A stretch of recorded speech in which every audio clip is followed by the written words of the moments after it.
So, not so much. Did you? So you that's it. What made you decide to go?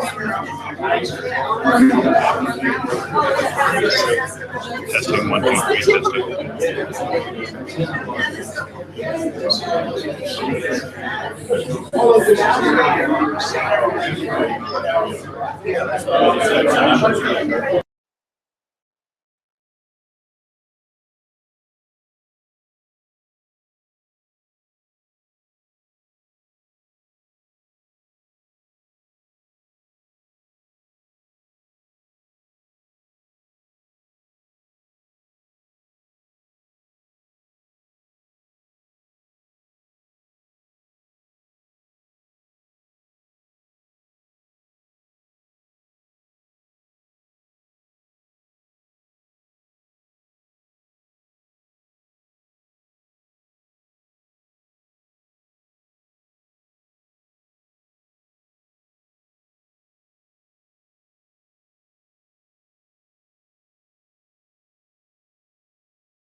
Good morning. Good morning.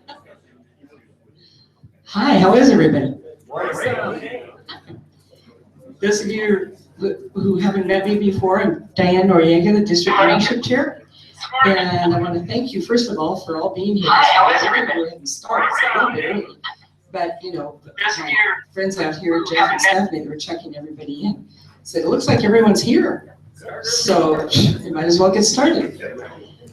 And thanks to Daniel, and his wife Stephanie was working on registration, and Daniel is the one who is making the live streaming and the YouTube video of this session possible. So we really thank him for that. We have been struggling, I mean, ever since I've been membership chair, we've been struggling with trying to reach the coast and Eastern Oregon, because it's impossible for those Rotarians to make, 3-4 hour drive, maybe longer, out here for a half-day workshop. So this is, we're really trying to master this. And so today we have about 25 people, in addition to you all, who registered to either watch online or watch it later at their leisure via YouTube. So we're really happy about that.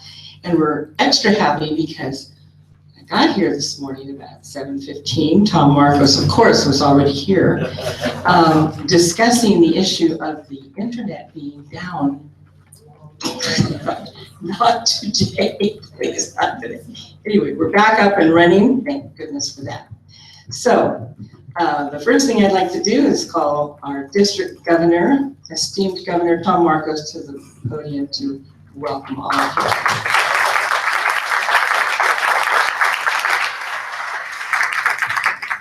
Thank you. I don't have too much to say, just thanks for taking your time to be here today. As you know, membership is our biggest challenge in Rotary right now.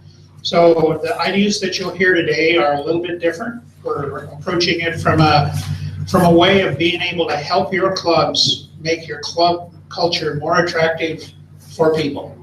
That's part of what we're doing today. I want to thank the people that are online. I know that there's at least 25, there may be more than that. I would like to ask everybody online to send me either an email or a text so I know you're there. And thanks again for being here, and thanks again for everything you're doing for Rotary.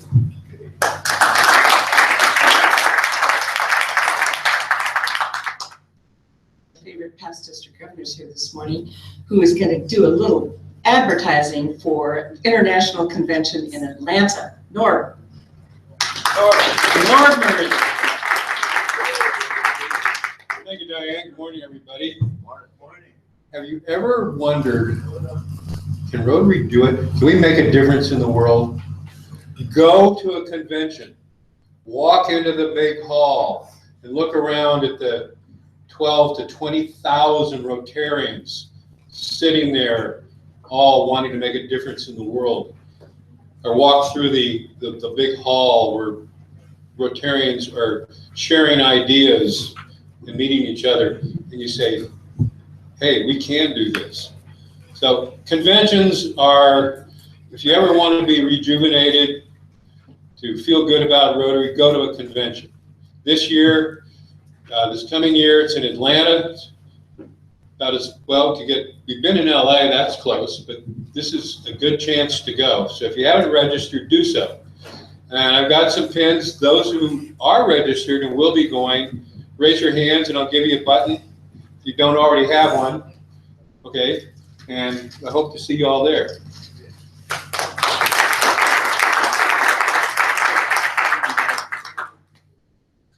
So, as Tom said, today we're taking a little bit different approach to membership development. I've been thinking about this for a while. It's about 2.5 years actually, as I've been your membership chair. And there's a lot of new things that have been happening in Rotary International as well as in our own district and in the zone with respect to membership development. So I thought today we would look at topics. The first one, which is going to be led by Assistant Governor Tom Crozier, is on the Council on Legislation Changes. And many of you have had questions and some of you have been doing your own experimentation with corporate membership, and he's going to talk about that. Then last year, when Carlos and I had the honor of being at the Zone Institute in Hawaii, he sat with all the vocational service chairs in the zone, and they worked on vocational service and how to refocus and redefine. And Carlos has been working on how to align that with membership engagement. I'm going to talk to you on one of the major issues that the zone is also working on, and that's diversity with respect to membership. And we're saving the best for last. We also had the honor of going to Berkeley last summer for the Young Professionals Summit, which was really an exciting opportunity. And Raven Brown is here from Seaside. She was one of the young professionals from the district, one of our most vibrant, active members. She makes us look like, slackers. She'll be talking about attracting and engaging young professionals. So I hope that this is a valuable session for you and that you take away some ideas and you go away motivated to focus on membership from different perspectives this year. So without further ado, let's get on with the program, and I'm going to invite Tom Crozier to come forward to talk to you about the Council on Legislation changes.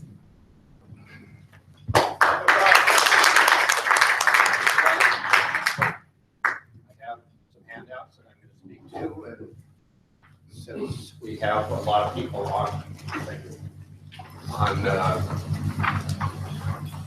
since we have a lot of people who are on the video, I realized at 1 o'clock last night that I probably ought to put a PowerPoint together so that they have something to look at as well. So let me start. I call this the Council on Legislation Changes, but what this is really going to get to is corporate membership. I don't know how close I need to stand to this. Closer? Okay. So what we're going to be talking about is corporate membership, but what I'd like to do is go in, do I advance this? Wrong button.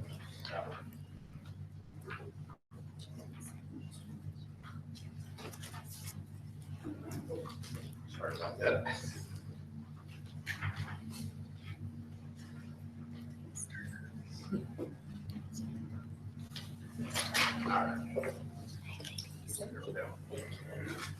All right. So what I'd like to cover today, what are the changes that were made at the Council of Legislation that directly affect the club, and specifically that may affect how you handle membership and changes in membership categories.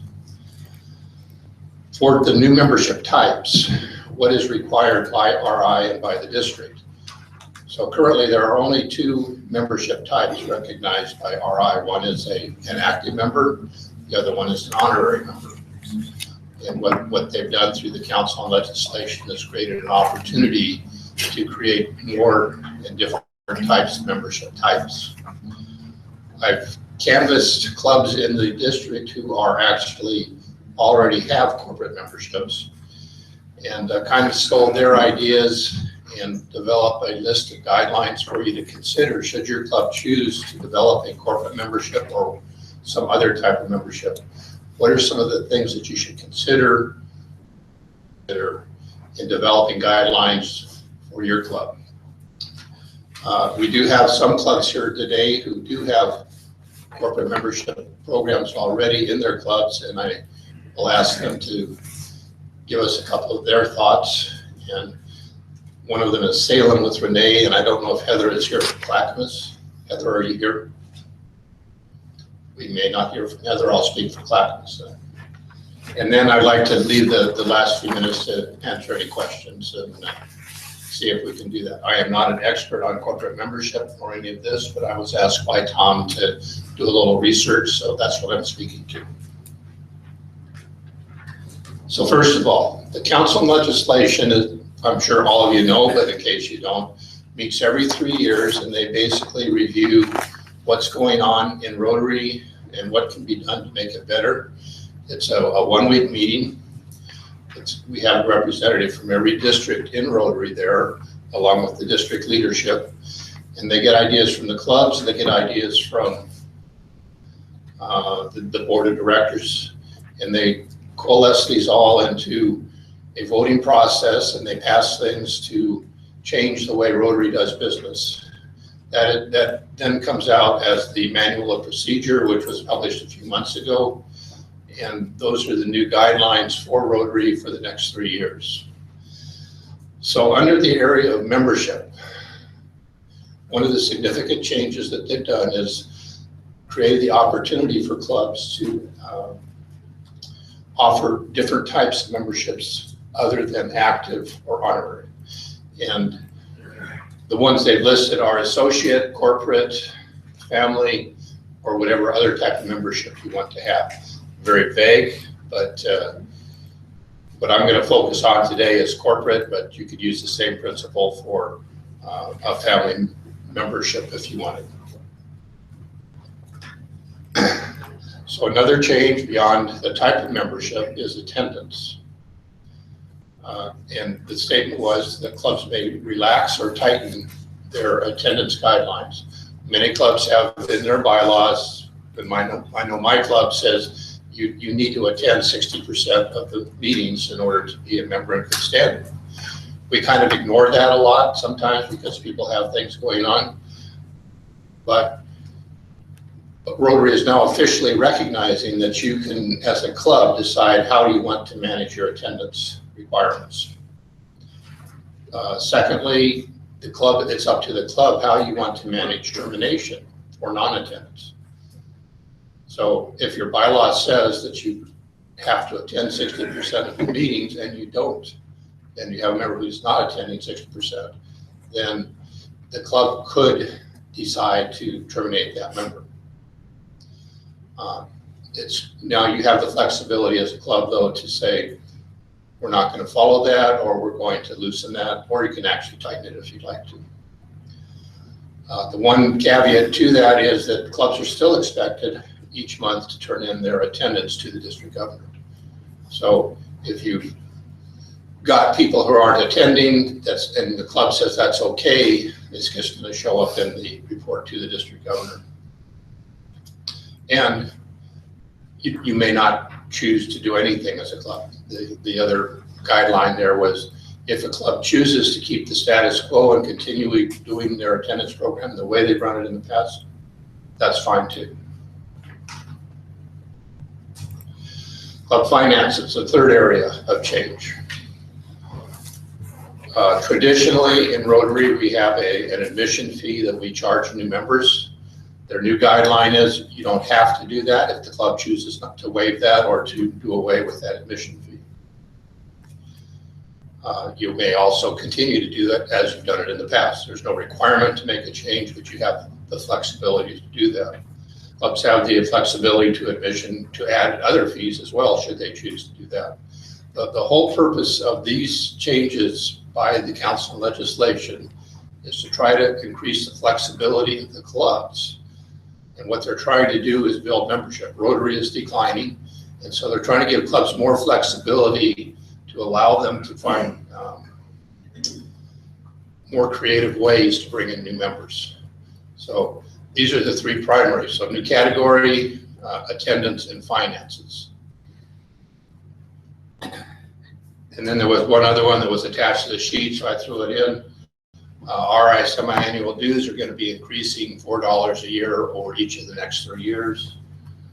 This year they were $28 per half year, and then that's going to go up $2 per half year over the next 3 years. So the one requirement for a new member coming in under corporate membership, family membership, associate, or what other category you choose to create as a club is that that new member, as an example, still needs to be registered with RI as a Rotarian. They still need to be registered with District 5100 as a Rotarian. And as a part of that, then they're expected to pay the associated dues, which works out to about $116 a year this year.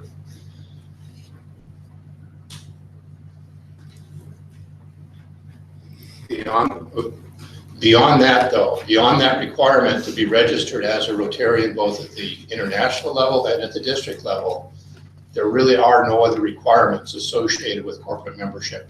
After that, it is entirely up to the club on how you want to manage that program and develop it. So what is the purpose of the corporate guideline, of the corporate membership program? And you can substitute family membership, associate, whatever that might mean to you. It's structured to allow a company, a small business, or corporation in your area, and this is from a guideline that I stole from one of the clubs, to become a member of your club and appoint up to 4, and that number could be changed to more or less, but that's pretty typical in our district from what I've seen. Members of that corporation become regular members of your club and attend weekly meetings and participate in your club activities. So why corporate membership? What is the advantage of corporate membership? So somehow my thought is, and I'll come back to it as I close, but that is, how do you incent people to join your Rotary Club? And I would take the other side of that coin is what are the disincentives or the reasons that people are not joining? So if you have some members, and I'll give you an example from my club, we have the chief of police, but only the chief.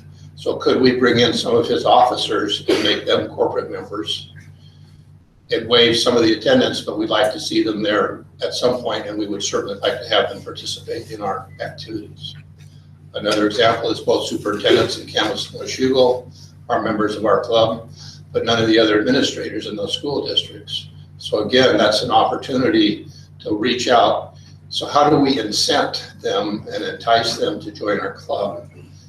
And what's causing them not to want to do that now? And of course, time is one thing. So the flexibility on attendance would certainly be helpful to get them there some of the time. And certainly we would like them to participate in our activities as well. So this is from a suggested guideline. So if you're thinking about forming a corporate membership, and how many clubs actually currently have corporate membership now? Okay, good. And how many clubs are thinking you might like to try creating a corporate membership? Excellent. Okay. So there is interest in the district. So here's some thoughts on kinds of things to consider if you're going to go out and create a corporate membership and accept people to come into your club. So what kind of an approval process do you want to use? And I have in the handout, there's some more detail under these topics, but these are kind of the bullets. How are you going to select the designee? How many designees are you going to allow from a corporate member? What kind of an attendance requirement are you going to have for the corporate members? That is an issue. I know teachers can't attend my breakfast club because that's the start of the school day, but maybe some of the administrators could. What are the financial obligations? And attendance and financial obligations are 2 ways you can incent someone to be a corporate member by giving them a discount for however you wanted to design that within the club. Classification, we would, again, they're going to be regular Rotary members, so they will be assigned a classification that is consistent with their occupation. There's a bunch of other administrative details that are listed in there for your consideration. So what if you have a corporate member who's not working out for you, either an individual designate of that corporation or the corporation itself? So how are you going to address termination? And you may want to consider after the first year or something like that, get together with them and see give them a performance review. How is that membership working for you? And consider, do we need to change it a bit to make it more attractive, or how can you make it better? But on the other side of that, is it working for the corporation? Is it also working for the club? And you may choose not to do anything with the guidelines, but those are some ideas to think about if you're going to start thinking about creating that program. So we do have 4 clubs that I'm aware of in the district that do have corporate membership. I'm sure there are others, and I guess I would like to invite, are you familiar with your corporate membership program? And just talk 2 minutes or a minute, how does it work and how's it working for you? Okay, do I need to come up there? So it's Yeah, I would say you need to get in the mic. Okay.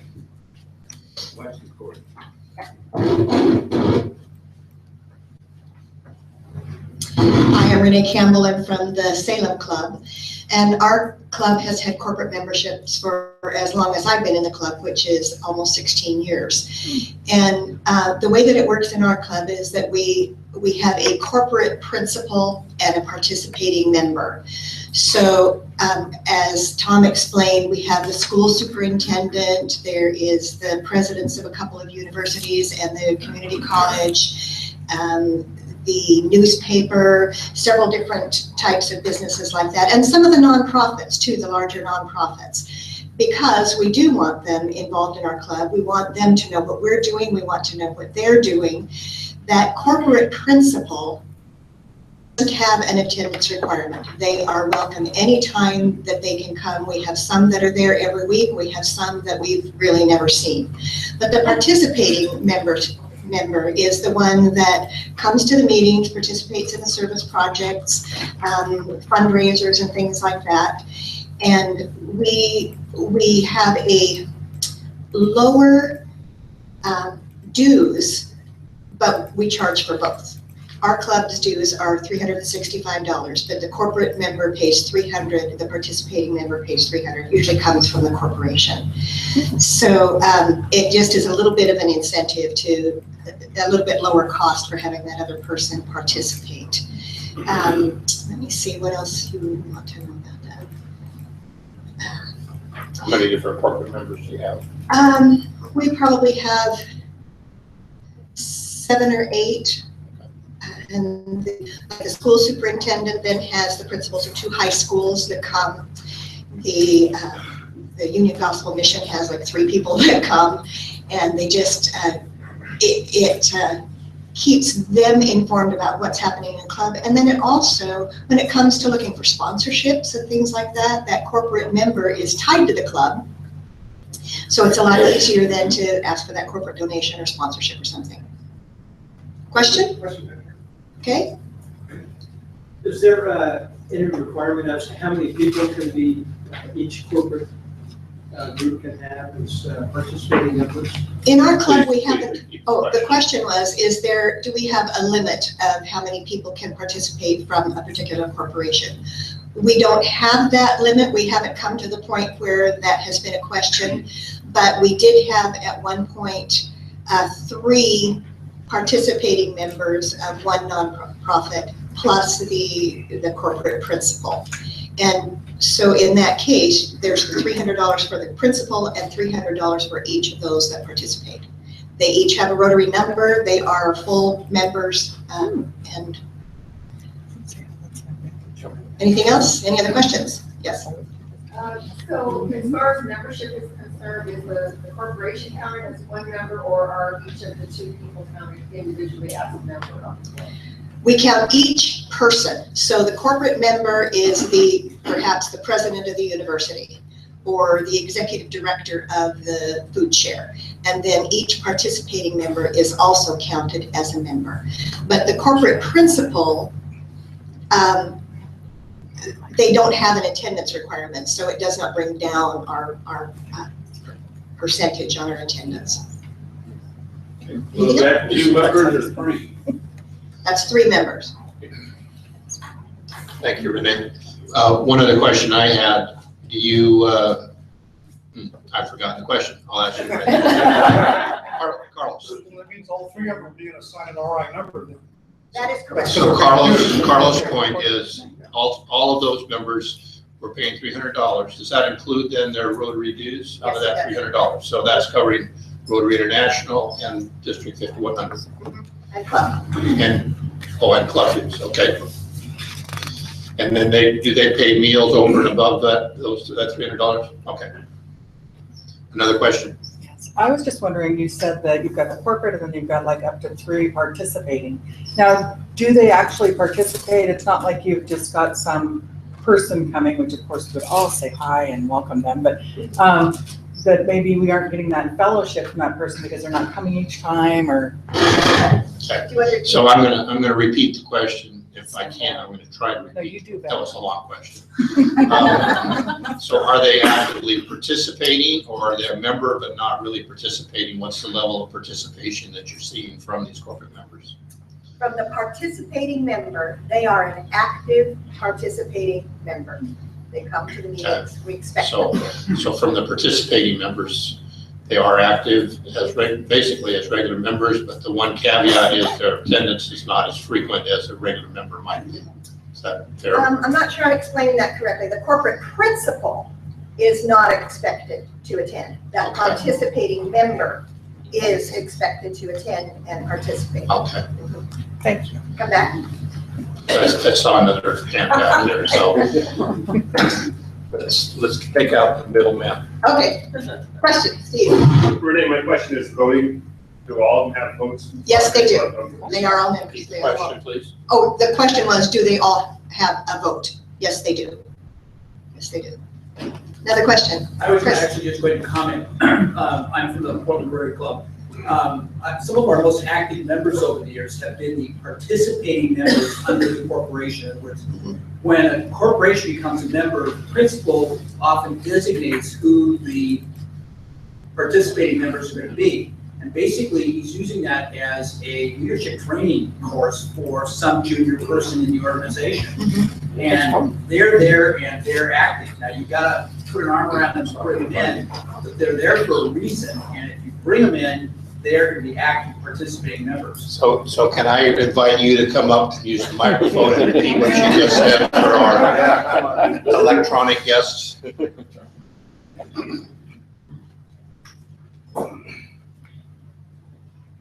I should have to kneel up here. I'm Chris Ackerman. I'm currently president of the Portland Rotary Club. And like Salem, we've had corporate members for a number of years, and our structure is very similar to Salem's. And my comment was that this is leadership training for these associate members, and they often are some of the more active people in the club. It's important to bring them in and sort of get them into the thing, but their mindset is they're there for a purpose. If you structure it well, they will be some of your more active participating members. Now, if in Portland, it's some of the bigger corporations, 5 years later, they're going to get transferred to San Francisco and you're going to lose them. But, those people, then they're hooked into Rotary. Then they go to San Francisco and become a Rotarian. So you may lose them, but you're helping RI and spreading the word. So it's been it varies, it cycles in terms of how we do with corporate membership. But those young members are very valuable to your club. Thanks, Chris. Question here? Chris? With those folks up there, my question is, when you have a university, a large corporation, even a large nonprofit, in Rotary, we want to accomplish things. We want to use resources and influence and connections. Is it possible to have each department be a member and have multiple members of the department join the club? So Chris, as best you can, please repeat the question. The question is, if you have a large organization like a university, could you then have, each of the major departments, like the School of Engineering, School of Agriculture, become a corporate member? Certainly. You would simply, what RI is saying to us is you have the flexibility to do that. So you just have to structure it so that you can do that. If you're lucky enough to be able to do that, go for it. In the back. Can the corporate members choose not to receive the magazine? It does reduce the cost. You'd have one, but maybe you'd have the other. Tom, do you know the answer to, can a Rotarian not receive the magazine and reduce his cost by $12 a year? Sure, anybody can choose not to take the Rotary magazine, and that would reduce their international dues. Okay, so the answer is anybody could choose not to receive the Rotarian magazine, and that would reduce their dues, international dues, by $12 a year. Dick? Yes, a comment that, to the question that was asked by Stuart, is that when you ask, what can you do? From the Rotary International perspective, the club can do anything they want. You can set this program any way you want. So it could be a membership that requires the university join. So the follow-up question was to Stuart Martin's concerning if you've got a large corporation or a university, could you have members from multiple departments? And the answer to that is it's entirely up to the club. Again, the only requirement is that these members are members of Rotary, they are members of District 5100, and they are paying those dues for those two organizations at $116 a year. And after that, it's entirely up to the club how you manage that membership. Danielle. I'd like to add from a Portland perspective, because of our size, one of the things that we have done. It sounds like a speech more than a comment. Ask Mr. Governor. No, I just wanted to add on to what Chris said. So, for Stu's benefit, when we have a number of folks that belong to a particular organization, it's like with any other classification. So at one point they weren't all from the same firm, but we had 44 attorneys. So it said law hyphen, and then the rest of the classification was different. So if you were having departments at a university, that's probably what you would end up doing, like Portland State University hyphen engineering or something like that. The other thing that Portland is not doing right now, I don't believe, but we used to do, the lead person from the corporation, we made an honorary member. And so it's kind of like what Salem does, but then we weren't expecting them to vote, and then they were the ones that were bringing the younger and up and coming managers and leaders in their company for the reasons that Chris had mentioned. And that sometimes makes a difference for encouraging or attracting new members. And the third thing that I could comment on that Portland did when we were still doing big auctions is that when we put a number to what the dues structure would look like for the corporation, we would make it a larger number, let's say at the time $1,500 when our dues were $300 or $350. And that was to also give them their own table at the auction. So to Tom's point about being flexible and creative, and even on the financial side, you can structure things so that it fits with whatever your club is doing at the time or in that particular year. Okay, thank you very much. I think we're getting close to our time. All right, I have one more. Coming back. Oop. So just coming back to the second slide then. It's not just corporate memberships that are an opportunity here. If you've got a husband and they would like to bring their wife in, you could consider restructuring how you entice them. If they've got an adult child that would like to become a Rotarian, you can create a quote-unquote family membership. So there's lots of opportunities. And then finally, to Danielle's point on honorary members, we had quite a conversation at the last AG meeting about honorary members. And the manual procedure considers an honorary member to be somebody that's made significant contributions to Rotary over many, many years. And it's not designed to really incent or recognize somebody who's not been a Rotarian. So that's not considered to be an appropriate use of honorary membership, at least based upon our conversation. Chris, would you like to comment on that? I was going to throw in one other thing that people can think about doing. The other membership category that Portland has is senior active. So if somebody has been in the club for say 15 or 20 years and is now retired, what you do is that person still pay dues, but in our particular case, our members are required to pay for the meal plan, which means that if that's an incentive to come to the meetings. If you don't come to the meetings, you're giving us money for a free meal. So what we do with senior actives is they don't have to buy the meal plan. So that's a big discount for them. It's a way to keep your retired people still actively involved in the club, because now they're only buying meals. You know, they may only come 30% of the time, but they're paying you their dues and they're paying their meals when they come. So that's another thing you can think about if you're not doing that. Rather than make them honorary, make them senior active, they're going to keep paying their dues. And that would be entirely within the guidelines that we have. So thank you for your, Can I just put one more thing? And you might look at the other end of the spectrum for age too. You might find that under 35 might have a different due structure. Okay, so the comment is that another opportunity for restructuring how you attract new members is look at the other end of the spectrum and how do you attract people under 35, and that really gets into the financial aspects as much as anything else. So thank you very much.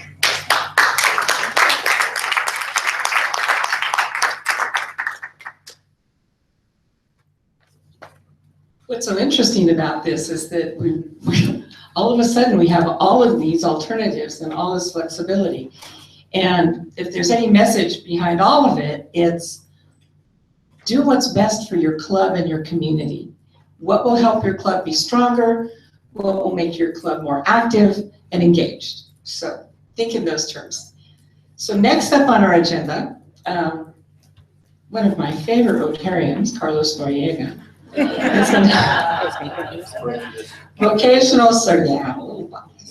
Vocational Service District Chair is going to talk about connecting vocational service with membership engagement.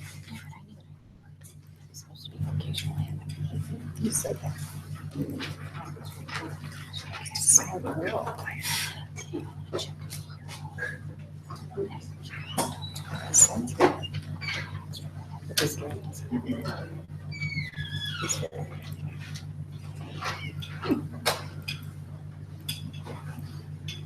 Good morning, Rotarians. How you doing? Are you awake yet? Oh, okay. Well, anyhow, as you can see, what we got up here, vocational service is not a job, but it's a choice. And we're going to be talking maybe about, for some of you, a culture shift.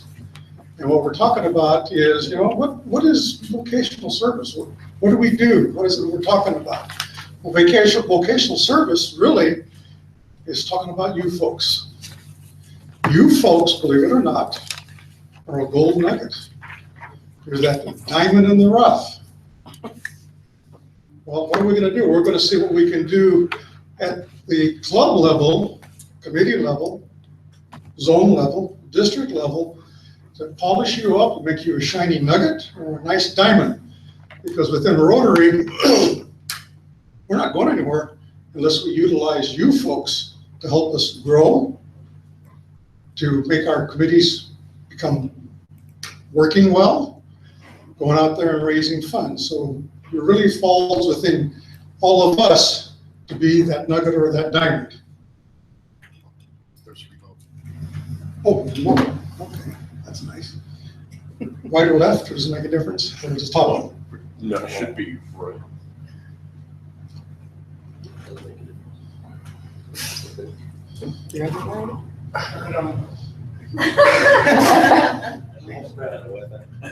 Here's your right, and here's your left. Tech support.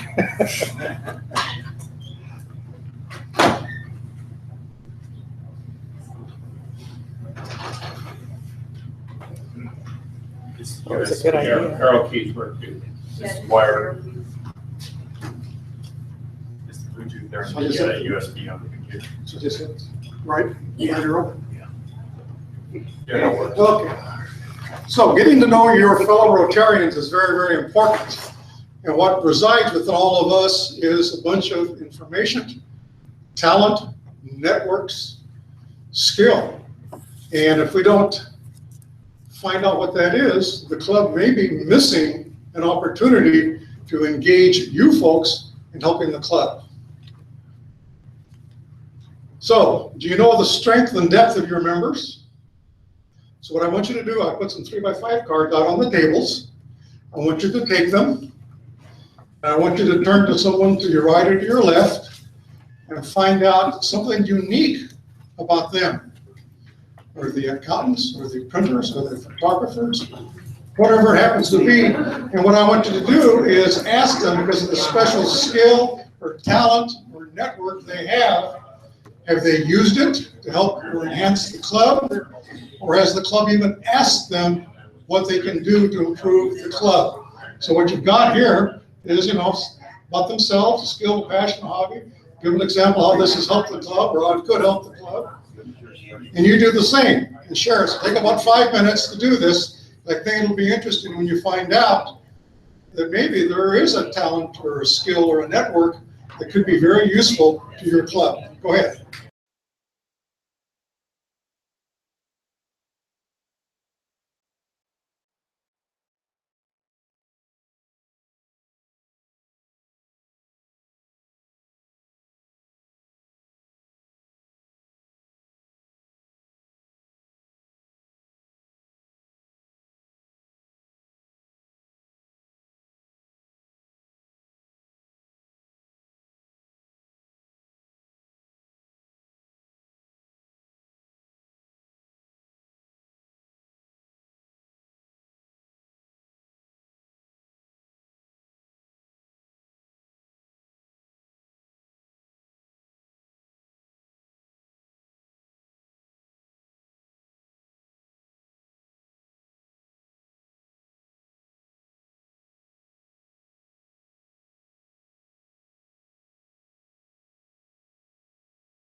Okay,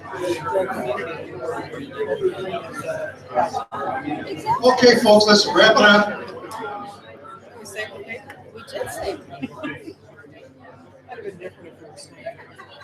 Although the gardening thing. You would have never known that, right?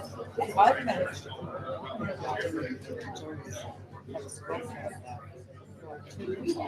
He's like, read the thing. Oh, see? My husband says, did you read the directions? No, I didn't read the 5 minutes. You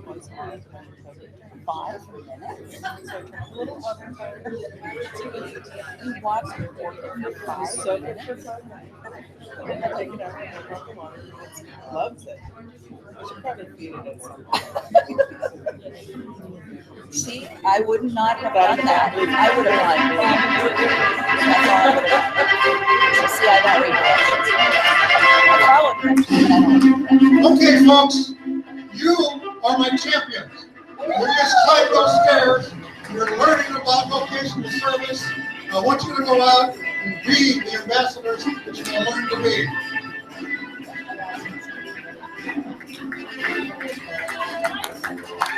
Okay. You're now become ambassadors, all right? It's very important that you go out and share the message that you're going to hopefully learn today. Okay, who wants to be the first to kind of give an example of what they learned about somebody else that they're now contributing to the club or could have contributed to the club? Anybody, who wants to go? Oh, my word. This woman here, I knew she was an entrepreneur. She has 3 McDonald's stores. She grew up as one of 16 children in a family whose dad supported them. Oh, do I have to go up there? Oh, I can hear you. Can you hear her? All right.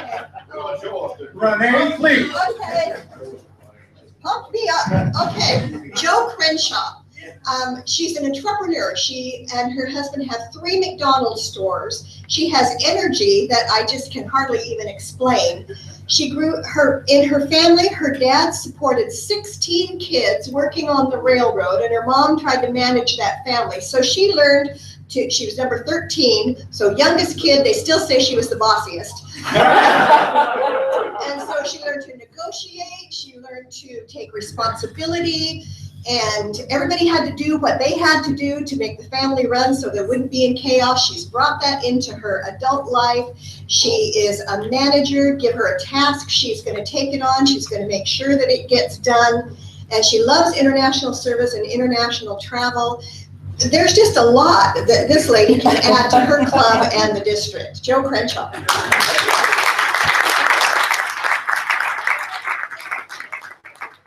Okay, someone else, please.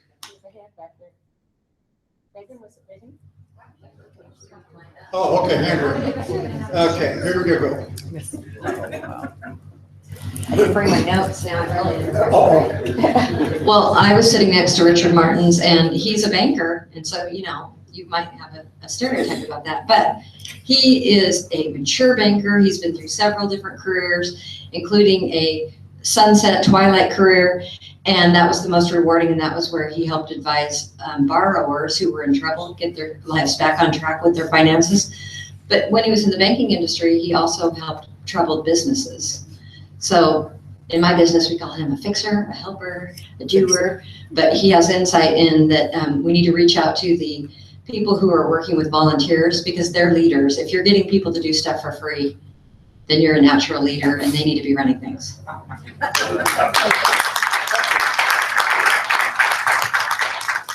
Anybody else? Come on, we got to share here. Yes, please. I got to meet Pat Hart from Hermiston, and he informed me when we were talking that he's a photographer, he's a people person, he can work the room, he has great leadership skills. And the interesting thing is that he emulated and actually modeled all of those skills when I first got here because he worked the room, he introduced himself, he told me who he was, he showed me some of his photography, he invited me to come and visit his club, and he was an ambassador, so he did all of the things that he says he's good at. So it's all true. So we should all go to the Hermiston Club and go see Pat. Yeah. All right.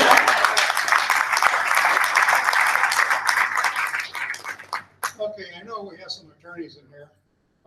Would you raise your hands? Huh? Okay, who's going to help a club put their bylaws together or make some adjustments to their bylaws when they deal with the council legislation changes?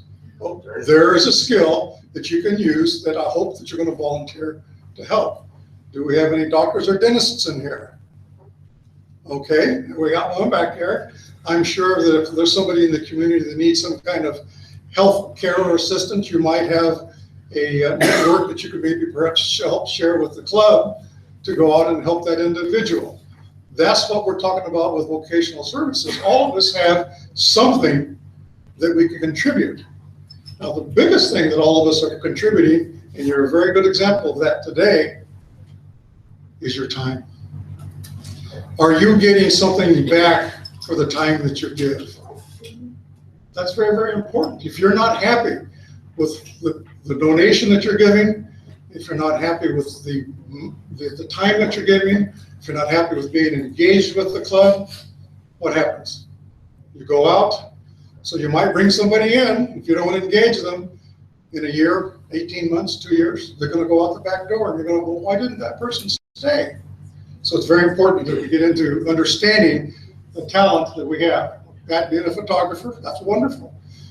I am also a photographer. For most of you that see me going around either the club, district conference, whatever happens to be, district training and something, I'm taking photographs. And what do? I give them to my sister, Sue.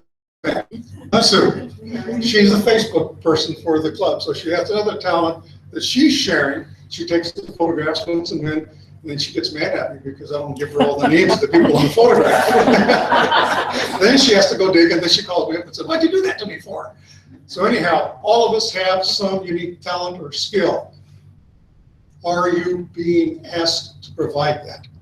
Don't be afraid to step up and say, oh, by the way, club president, oh, by the way, committee chair, did you know I could help you with this? Sometimes they're not going to ask. You're just going to have to volunteer and say, I can do that. Well, if you've been in the military, you never volunteer. But you're Rotarians now, so you can do that. He says it works now. Oh, okay, there we go. So here we go. Back from the immediate past president is that, challenge Rotarians to use their gifts, talents, knowledge, abilities, and efforts to make a genuine impact through fellowship and service activities. So we also have a little comment here by Cliff Darkman. It was in the atmosphere that Paul Harris began to wonder if one person from each business and profession could actually work together in a non-competitive atmosphere to help each other improve their business and income. If they are not rivals or competitors, but could finish and help each other achieve success. That's what we're talking about, is that we're coming together, we're not competing against each other, we're talking with each other, and we're going out and we're going to become a better member and a better club.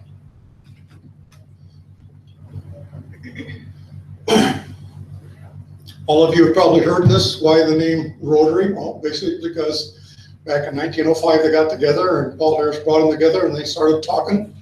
And after about 3 meetings, they said, what is it that we can do to help the community and expand our knowledge, our experience, our talents? Oh, okay, well, we can start doing that, and instead of finding ourselves about talking about what's going on, why don't we maybe find ourselves or compliment each other for talking about what our business does? So why do we want to find each other if somebody talks about their business? Rotary is business. That's where we started. So sit back and think about, well, okay, fine. My president-elect back there happens to be a banker and he prints money. Right, Larry? 24/7. No, but a very unique thing that he does, because he happens to be a banker, he also has those mobile little cash credit card machines, and he and his bank lend them out to organizations, to our organization.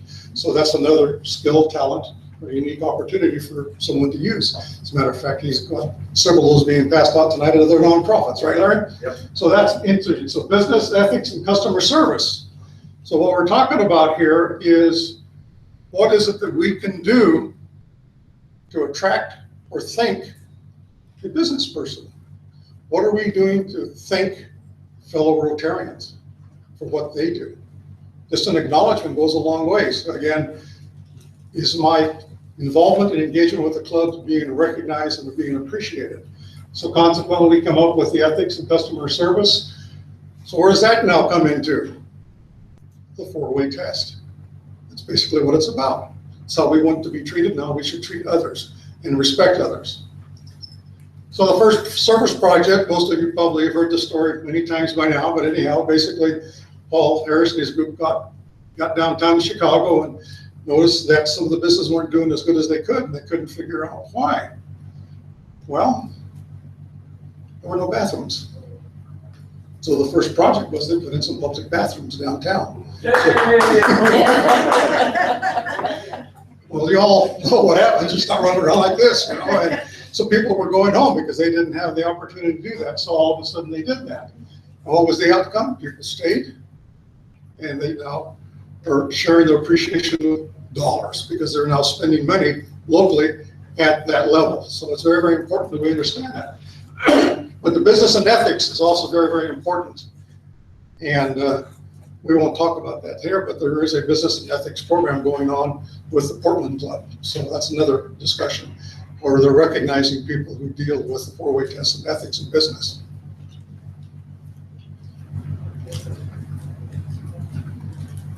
So, rooted in the second object of Rotary is where vocational service comes in, you know.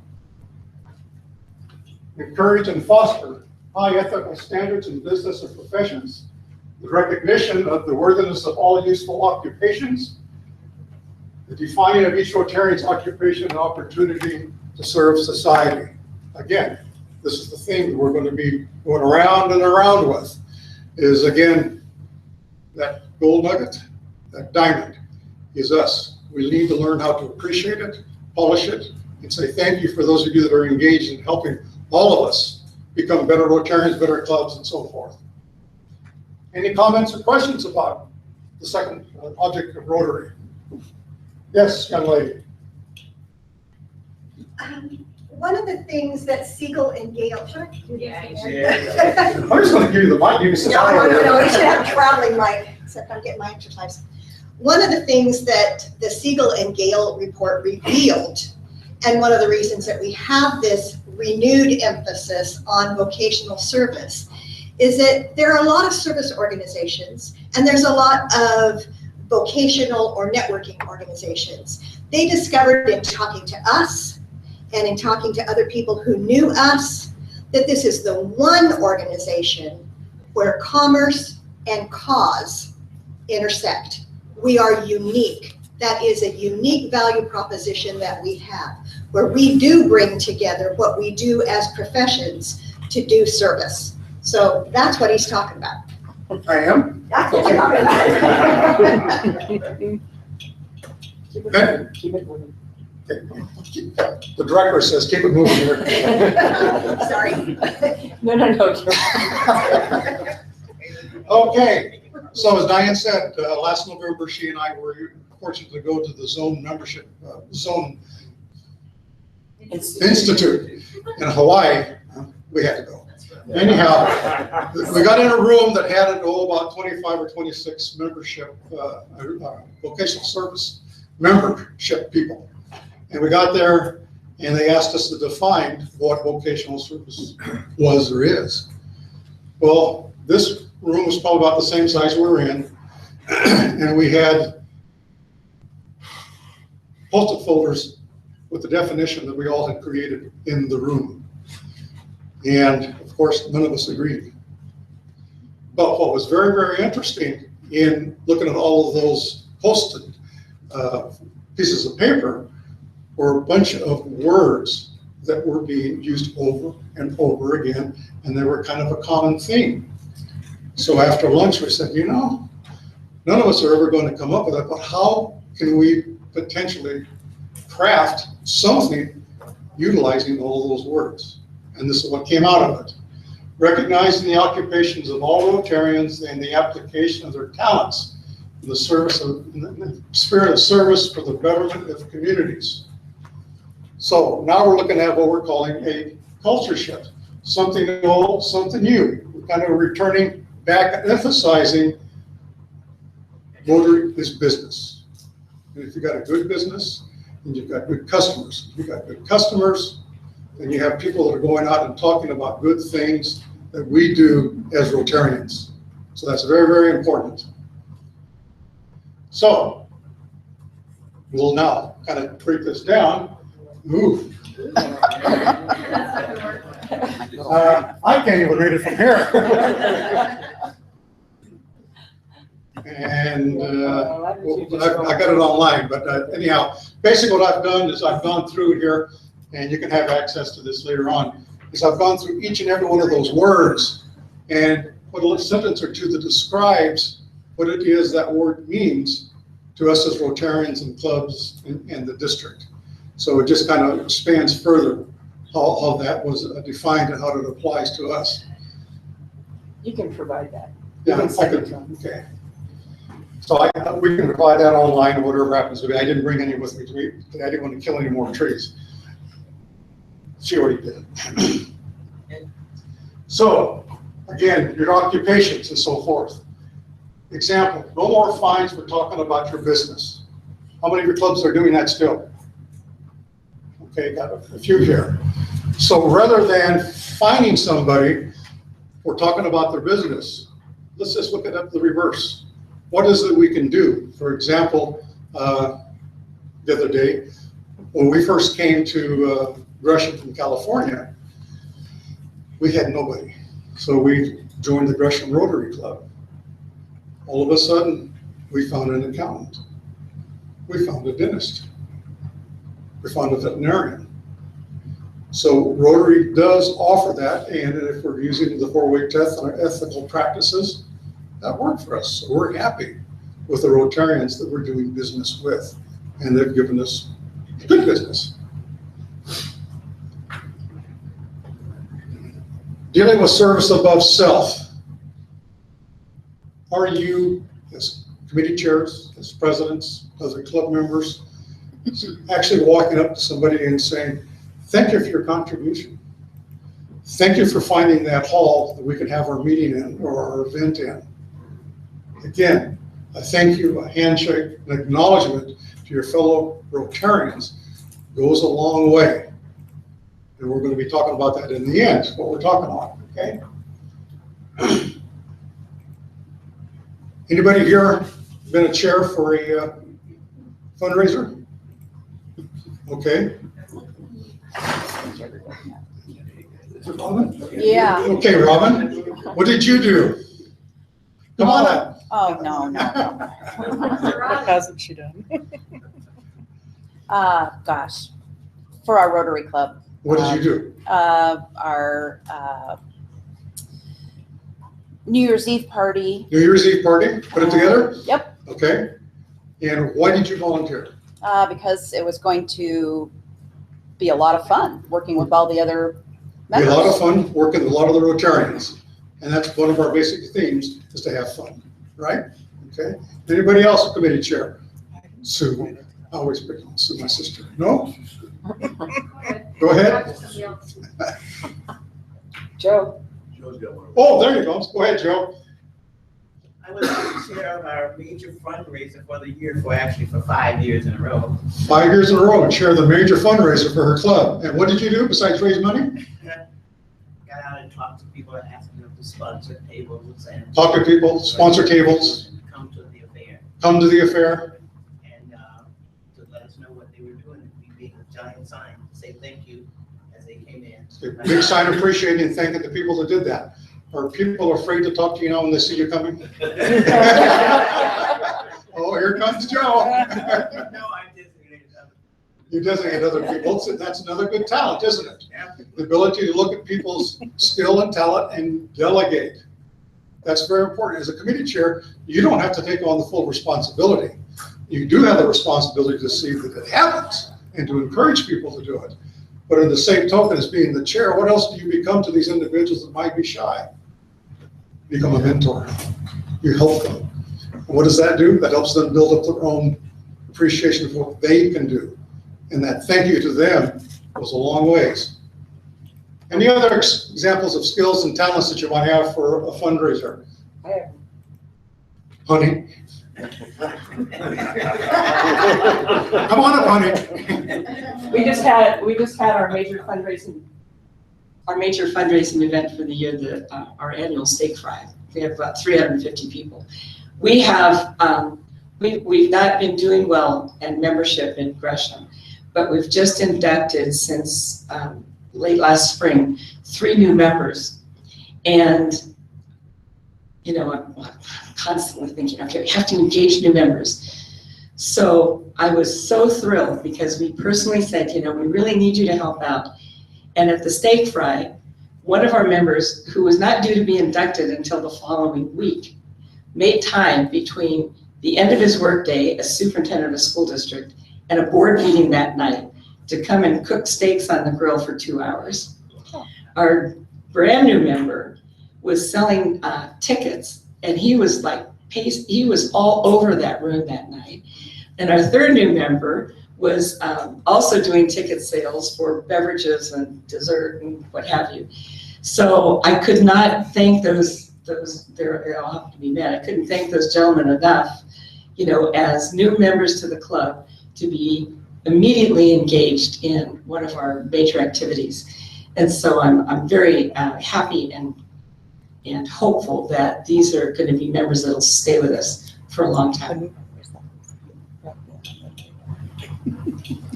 So there you have it. Engagement, especially with your new Rotarians that are coming in, get them into a committee, get them a function right away, get them to feel that they're part of the club and the club appreciates who they are and what they can do. If you don't do that, you're probably not going to retain them very long. Now, that also being said, when you're dealing with your older club members, the ones that kind of have their little own table and sit there all the time, and you ask, you know, for volunteers to do something, you never see their hands go up, do you? All right, well, how do you engage them? Well, again, as a committee chair, you need to come back and say, you know, hey, you know what? You've been with the club for 23 years. You know, I need some information about where I can go and get X, Y, Z, or I need some help doing this. Can you help me? Huh? You talking to me? Yeah, I'm talking to you. But all of a sudden, now you've kind of awakened them and asked them to get involved. And that's important, all right? It is there. We have one Rotarian that is now, is he 45 years? Alden? Yeah. He's 45 years and he's about, 90. He's 90 now, that's right. 90. He's 90 years old. And you know what, when we have a board meeting or we have a club meeting, guess who's there first? He is. And he's very involved, he's very, very engaged, and he never says no. He's a wonderful example of being engaged.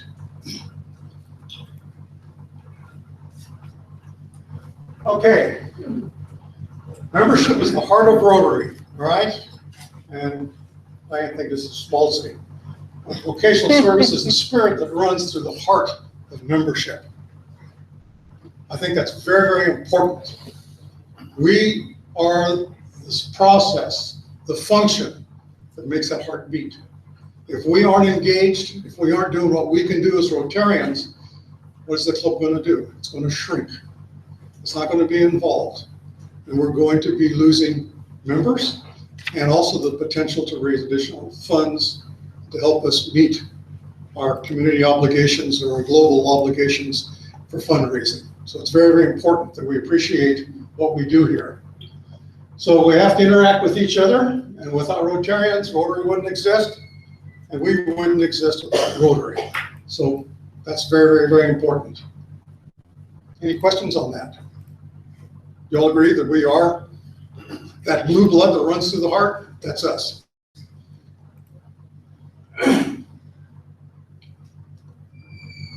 Any questions about the definition of what I gave you for vocational service? So you basically shared about stuff here. Has your business, your occupation become better or enhanced because you're a Rotarian? I can't answer that, but you can. You know, have you become more outgoing? Sharing of what the club does, sharing of what the things that you might do. Does it give you the opportunity to kind of open up and share? That's very important. I'd like to hear. Come on up, honey. No, I don't want to come up. I'd like to hear people from the clubs share the things that fit that definition, you know, of using skills and talents of your membership to engage them in your activities, fundraisers, whatever. I mean, my favorite example from our club is our one of our board members who owns athletic clubs. But when I was president of my club the last time, I wanted to do a tree planting project in the park. And everyone agreed that was a great idea, and everyone was on board. And Mark stood up and said, "Oh, you probably don't know, besides owning athletic clubs, I own a nursery." Who knew? I mean, that first activity we did, you know, talking to each other. He says, "I own a nursery, and I know at the end of the season, there are going to be trees that will not get sold." And he said, "So I can get the trees donated." We've been planting trees in that park for the last 3 years. Nice. Just, you know, so looking at people's vocations, I want to hear other examples of how you do that. Okay, room? Sure, yes, please. We've got a contractor. We're installing some international flags in the local high school. And I asked one of our contractor members to see what he could do with that. And so he's heading that up. We've got a project to create mini libraries, and it came up in a conversation we were having at a meeting. And a roofing guy said, "Oh, I would love to build little boxes for libraries." And so we got him involved with that. We've got a city official who's involved with the businesses in Beaverton in terms of promoting businesses. We're trying to model what Portland is doing with their vocational awards and getting him involved with that. So those are three examples off the top of my head that we've got going on. Everybody hear that? Yes. Okay, good. That's exactly what we're talking about, is utilizing the talent within the group, yes. And also I would urge people, not only the vocations, but the avocations of people. Avocations, yes. We have a gentleman who has nothing to do with his job, but we found out in our major fundraiser is a car show and in the registration process, and he was very disappointed, rightfully so, at our lack of technology usage in our process. And so he has now just gotten turned on in a huge way that he's going to revamp all of that, and hallelujah, it's going to be wonderful because it'll bring in more revenue and take us less time, which is awesome. And then also the other thing is that new members, their viewpoint, we've changed a number of things in how we communicate about our major fundraiser and raise more money than we ever have this year, because some people who haven't been here 40 years, I have a club that has very long time members, awesome, said, but what about, what does it do? Why do we do that? And we've recrafted how we talk about it just a tiny bit, because if you've been around for a long time, you sometimes forget that everybody doesn't know that, because it's just second nature to you, right? So if you incorporate new people's questions and go, oh, you're right, maybe we should mention that, it might engage some other people. So those two things have been really key in our major fundraiser this year. Everybody hear that in the back? Okay. So we've got a contractor over here who wants to help with the flags, somebody to help build bookshelves in a little library. We got somebody over here that wasn't doing much with the club, but all of a sudden found that his ability to deal with his application with technology now helps the club, and they're raising more funds. They probably have got now a good spreadsheet and the ability to find people and communicate with people because of that. And they're getting money. Yes, sir. Great. You want to come up? Yeah.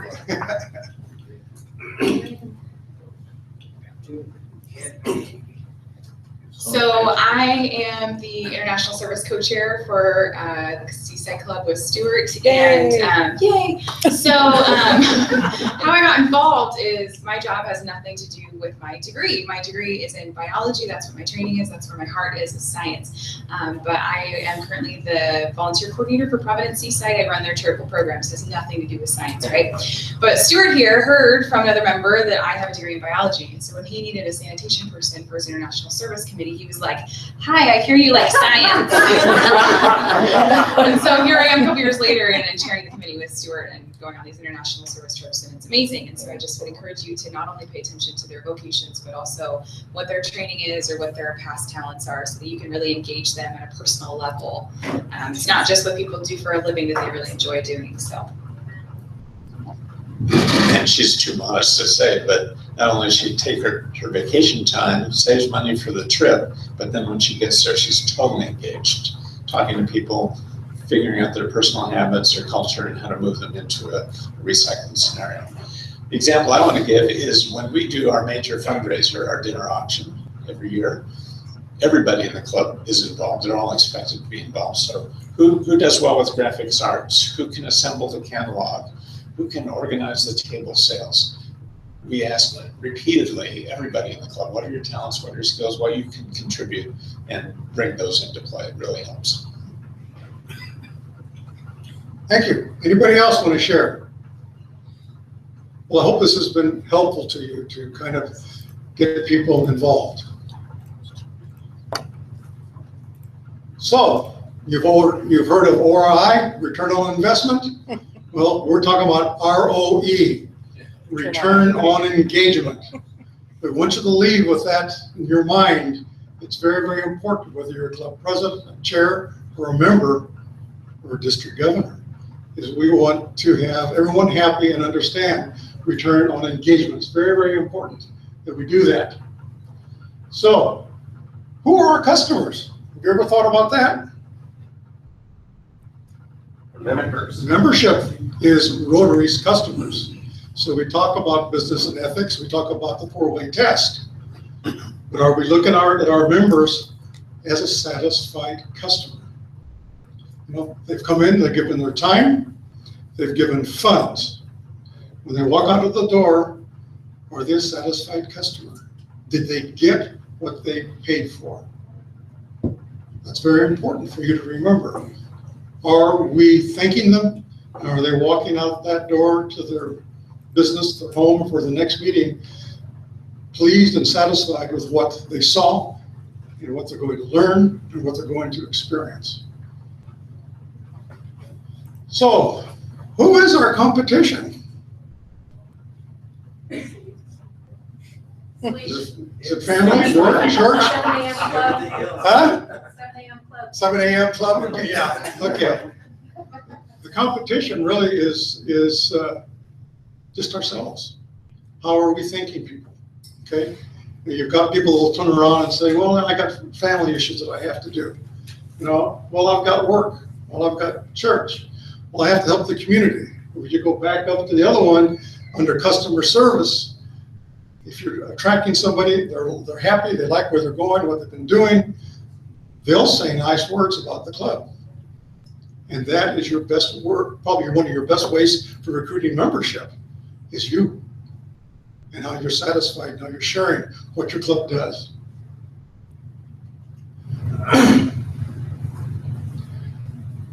So we're talking about Rotary means business. And for those of you that maybe haven't noticed it, when you open up DAC-DB, you've got that blue piece of information with tabs on it. The second one from the right is R2R. How many of you have seen that? Oh, okay, good. The R2R Business Index is a comprehensive online database, kind of like the Yellow Pages, advertising businesses owned by Rotarian members. And you can promote your business in the R2R Business Index for just pennies a day or nothing. So if you click on it, it'll give you a series of things that you can click on. You can do it for nothing. You can charge $1 a week or a day, whatever it is. And you can actually do that but the only people that have access to that are Rotarians. So it's your ability to share your business, your information, what you do on the activity R2R. You also have another one that if you open up on the RI webpage, you open it up. It used to be when you opened it up and you clicked on the My Rotary, you would see one that said Global Rewards. How many of you have seen that one? A few of you. It's there. Okay, basically what we have here is opportunities by large businesses that are saying you can maybe go to this hotel, you can get a discount if you're a Rotarian, if you want to rent a car, you want to go to a B&B. There are opportunities for Rotarians to find out what's going on. You can look at it by type of business or even country or by city. So this is another way to find out how you can do business with other Rotarians. So doing business with fellow Rotarians is very important. And I just want you to remember ROE, return on engagement. That's very, very important, and we want to use that more and more. Return on engagement. So I already got that one, okay? We got one more piece of music to play for you, and I'm done. Do you coach him? I can get it to play here. Yeah, play his way out.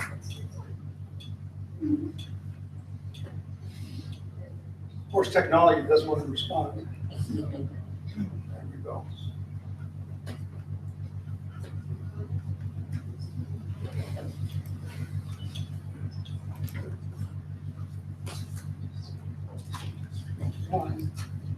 Maybe you should go out.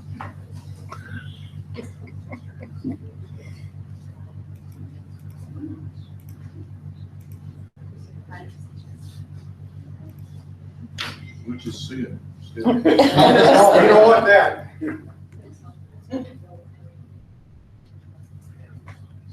There she goes. Well, it doesn't want. I was going to play the music, We Are Family. Okay, and we are. No, thank you. Not with this one. We are family. It's very, very important that we want to have fun. We are family, and if we have an attitude and we share that with our friends, the world, they'll appreciate it. So thank you very much for being here, and we are a family. And thanks for all the travel and the time that you gave up. So I hope that your time here is well spent and you're being rewarded for it. Thank you. Any questions? Covered it well. So there's a lot of ideas that some of our clubs are doing to recognize vocations and avocations in our clubs. And I know that, because Carlos has been working on this, we've been putting much more emphasis on our vocational talks, getting to know your fellow Rotarian. And we've also been highlighting our Rotarians' businesses in our newsletter. And since I'm president again this year, I've been working and shadowing basically the Portland Club, and we're planning on doing the Business and Ethics Awards this year in the community to highlight, vocations in that way. So there's lots of new things that I think we can do that will revitalize our clubs and help engage members and keep them engaged in Rotary so they're not slipping out the back door. We're ready for a break. We're going to take about 15 minutes and we'll come back and we'll move on to our next segment, which is on diversity. Thank you.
Okay, half the fun of these things is getting together and networking and sharing,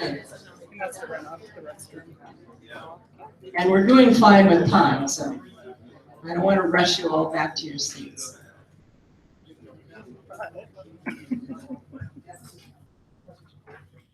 Okay, my segment of the program, and I've been talking about this and thinking about this for some time, is diversity. And when I was at the Zone Institute last fall, all the membership chairs from the zone got together, and one of the presentations was on diversity. And it was a very, how can I put this, interesting, lively discussion that we had.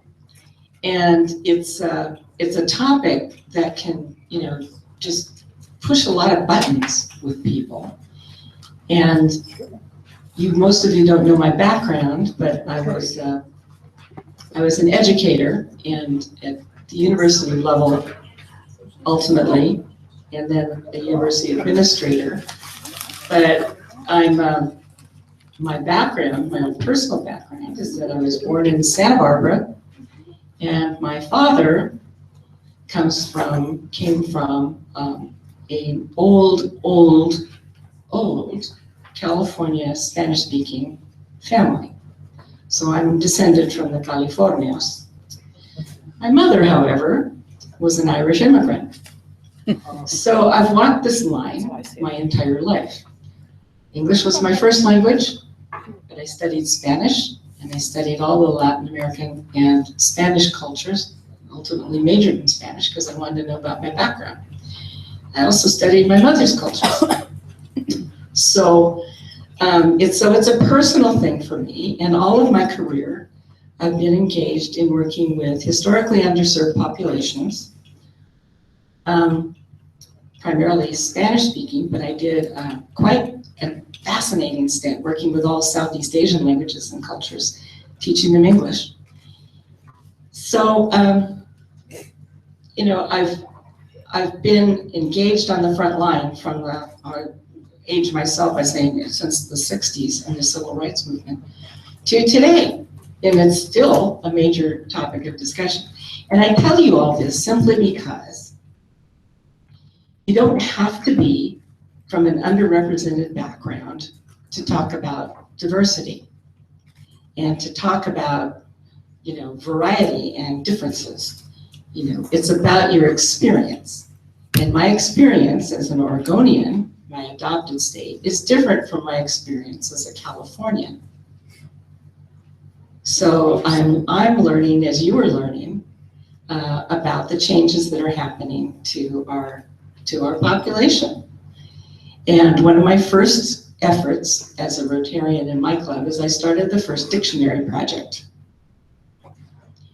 And because literacy is my passion. So I got to go out to all the schools, all the elementary schools, and 2 school districts in the Greater Gresham area, and deliver dictionaries to 3rd grade classrooms. And I walked in the classrooms with my books, and I looked around and I went, oh my gosh, there they are. It didn't look like Sandy. It looked really different, very diverse.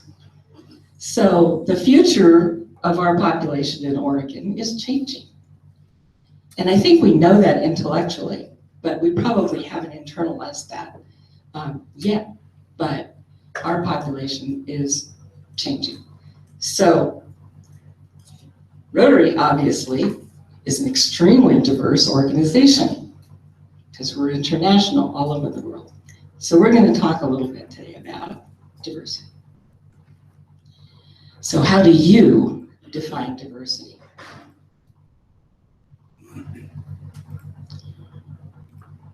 Merriam-Webster defines it as the state of being diverse. Of course they do. Variety, well, that could not be more generic. There is considerable diversity in the style of reports. So it's just about variety in the dictionary. But you all know that it's also very political. The political definitions tend to center around ethnicity and race. Now, Zone 2526 has their own take. And I just came back from a membership summit, and one of the presenters was the person who's taking the lead on baby boomers. So the way that the zone is looking at diversity are in these 4 areas. And in fact, they have now recruited specialists who are going to be, not quite yet, going to be available to do training in the area of the baby boomer population, people who are either looking at retiring or just retired, and hopefully with good retirement plans so they have resources and time. We're also looking at age, and no secret, the focus is on young professionals. Hence, we have a session today from Raven on young professionals. They're looking at gender with a focus on women. And finally, ethnicity. And they're looking at that in 2 ways. And one, which became the topic of debate, is ethnically based clubs. A number of those all over, particularly large urban areas, Los Angeles area, San Diego area, San Francisco area, those are very common. Even where Carlos and I started our Rotary career in Marina, we actually sponsored a Filipino club that spun off from our club. So those are opportunities. However, in most groups, there's a somewhat negative reaction to ethnically based clubs. It's like, why would you want to do separate stuff? Isn't it better to have, enrichment by having a diverse club with all kinds of representation, which that tends to be my bias as well. So, but we will find out that even here in District 5100, there is interest, as I found when I went and spoke to one of the AG presidents meetings at Gladstone Oak Grove.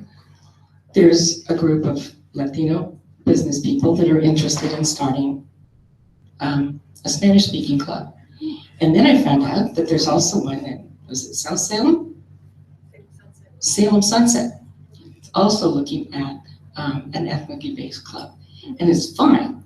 We have to be open to supporting all aspects of diversity.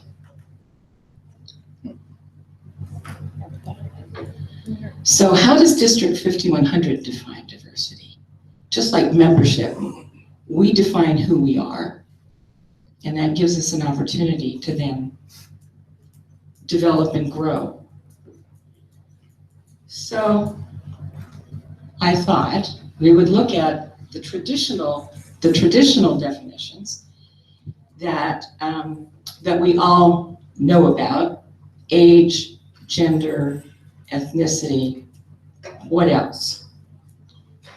What we just heard in the last presentation, vocational diversity, is another way to look at membership development. How does your club look with respect to vocational diversity? I've visited some clubs that have a lot of educators, civic leaders, but not business people. And other clubs that are much more business-based, CEO-based, but not the up-and-comers, not necessarily the educators, not necessarily the public safety, fire department, which I've discovered our club needs to reach out. So what other kinds of diversity do you see in your clubs besides the traditional age, gender, ethnicity. Religion, absolutely. Politics. And that's becoming more evident. We've had a couple of members going, I can't follow my friend member on Facebook anymore because of what they're posting politically. Yes, we've got liberals, we've got conservatives. We have people who believe in fluoride and people who don't. We have people who don't believe in vaccinating their children and people who do. So there's any number of ways to spell diversity. Any others that you can think of? Religion, politics. I think our club has discovered that there's becoming more and more diversity in levels of income. As Yes. we diversify everything else, the levels of income change. Exactly. Thank you. Yeah, I was thinking of that one too. Repeat that for the. Levels of income. You know, when we talk about Rotary membership, it used to be in the old days that it was the CEO that represented at the club. But now that we're looking at all levels of entry into whatever the vocation profession is, there will be differences in income level. Diane, I think we also, one of the things that we're having trouble with is diversity and how people want to communicate. You know, and some of that's age related and some of it's just, I'm a people person or I'm not a people person, but how do you communicate with people so they hear you? Communication style. I'm having a devil of a time with that. How do I make sure we get heard? Right. That's a challenge. I mean, probably half of our membership are on Facebook. A good number of our membership do not read our newsletter because it's online. Some people don't have their voicemail set up.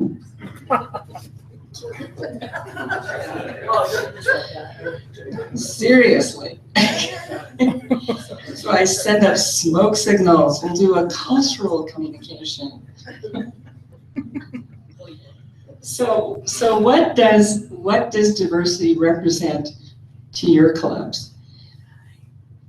Here are some of the things I think diversity can bring. Extraordinary membership opportunities, increased creativity and thinking, increased productivity, being able to reach out to all segments of your community. Going back to my dictionary project and seeing the kids in the classrooms, part of that project involved doing a book drive. And I took the books to, I working with the school district, I took the books to a parent night for the Schools Uniting Neighborhoods program. They had a parent night.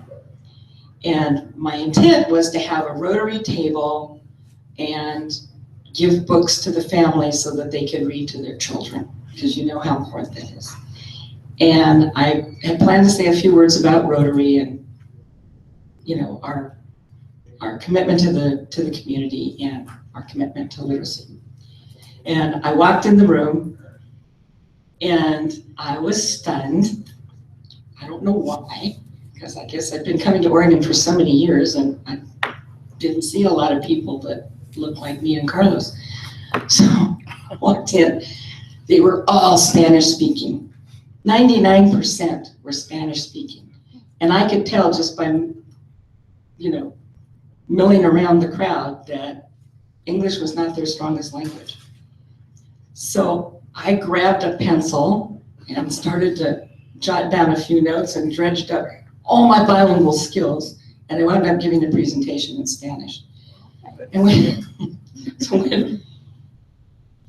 you don't speak Spanish all the time, especially in front of a large group, which is, speaking in front of a large group is nerve-wracking enough. But anyway, I was able to do that. And so the diversity that I brought to my club and my hidden skill of being bilingual was put to good use that night. New attitudes about Rotary and about the community. The more diverse you are, you're bringing different perspectives to the club, and I can bring a perspective to my club and a point of view about the community that we're looking at and its diversity that will enhance the club's thinking and their willingness to reach out and be comfortable with the community. More effective service projects. You know, for example, if you really want to work with a poor community and that community is multilingual, if you have that resource in your club and someone who knows, or even someone who just knows that culture, you can be much more effective, and there's an ease of interaction. And most of all, to mirror the communities that we serve.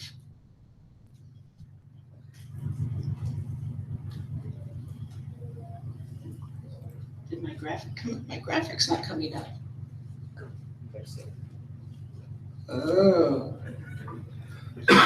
So this is one of the graphs that came from the zone presentation. This is the overall U.S. population. It is and will continue to change. And so this shows a progression from 2015 to 2055 with respect to age and with respect to race and ethnicity. So you can see the change that's coming. And Oregon will mirror that. In fact, if you were following the news just a couple of weeks ago, there was an article in the Oregonian that the Hispanic population in Oregon is growing faster than the national average.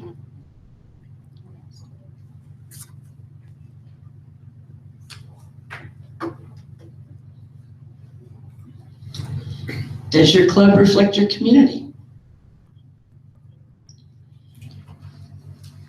Again, this is one of the zone graphics, and it shows two women. I just want to point that out. And some diverse faces, and definitely a lot of young people. But it's a good thing to take a look at your community overall and do a little analysis and say, how do we reflect the community or not? And how can we change that? One of the things I just recently did, because as my homework for the membership summit was that I was supposed to come back and meet with the district governor team and develop a long-term membership plan. And so I started doing some research, and through Rotary Club Central, I put together a district profile. And what I discovered in the district profile was quite revealing. It said we're 32% women in our district. And so I thought, well, that's kind of low. But internationally, it's, what does Tom tell me, 20? I forget. It's less. And then in the zone, it's less. So we're looking good with 32%, but I don't think that's good enough. The other dramatic number was the age. We had in the district like 1%, 20 to 29, and I think that's Raven. She's that's Raven. And then we had like another, 5% that were under 49. And then there was a big chunk in the middle. No, me.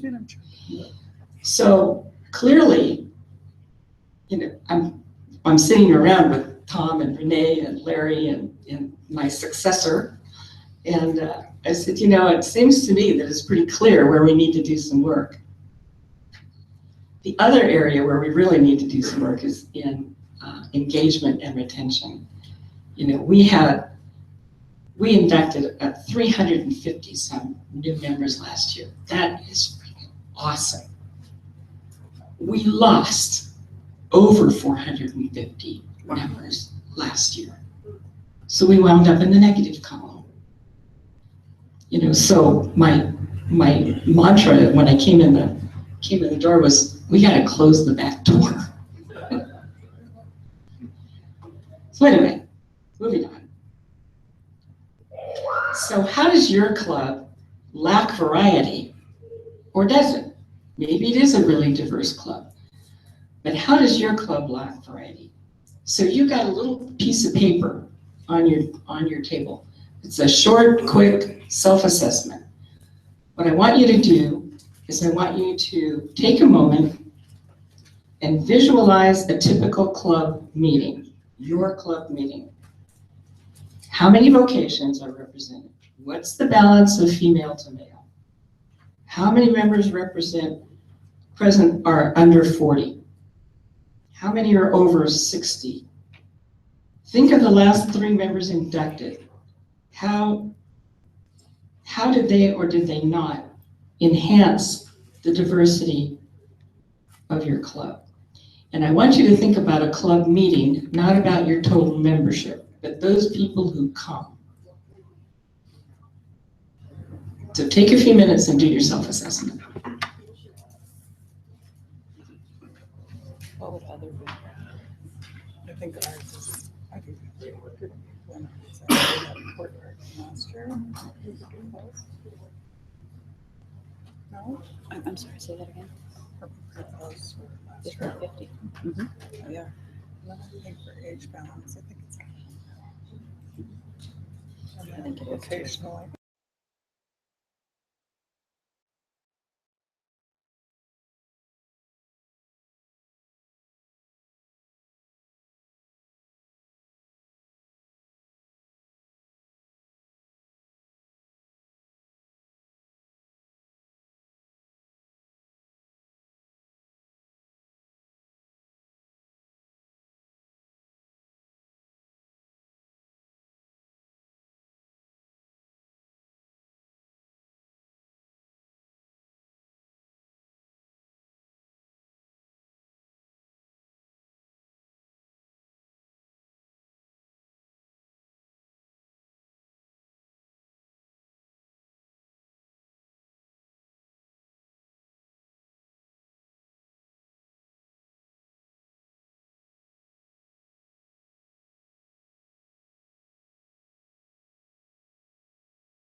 I'm going to ask each table to share a little bit about my question. Where do you see your challenge?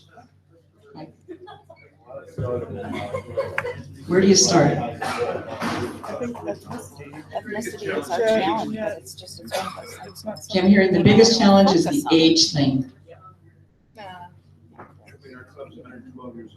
You gotta volunteer right here. I cheated, I brought all our statistics. Good for you. Okay, A+. So age-wise, our club, I'm with we're with the club, the Noon Club Forest Grove. We have, this is based upon 70 members. We have more than 70. This is just based on 70. Our age trend is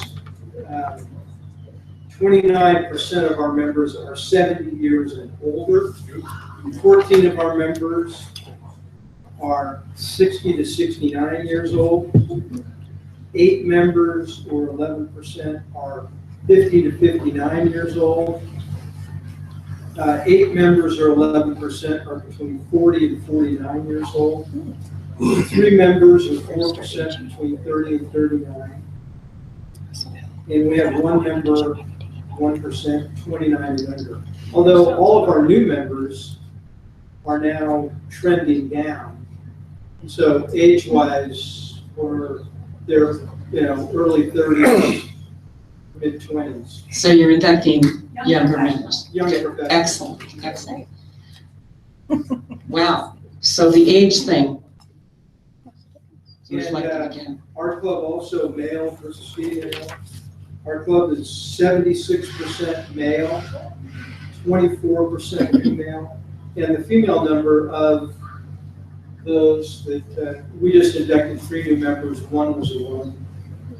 So, and we have, of those that are coming up, we have better than 60% of those are women. Good. So age again is a big challenge. Dwayne, how about your table?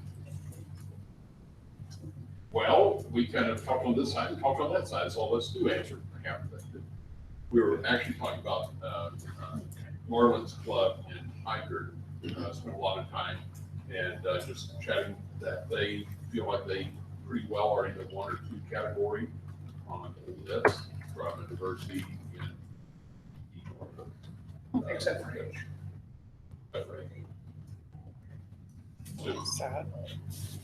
The Seaside Club, we're a little over 40% women, which is pretty good. That's very good.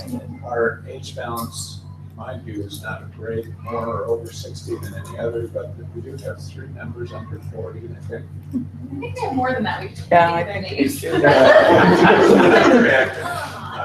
Vocational diversity, we have a lot of institutional and larger group folks, but we don't have many retailers and ordinary business, ordinary professional folks. So Well, that's an opportunity then. and ethnically, Reddit tells me that we have a large Hispanic community that is not represented in our club. There's another opportunity. Good, good, thank you. How about the back table, Steve?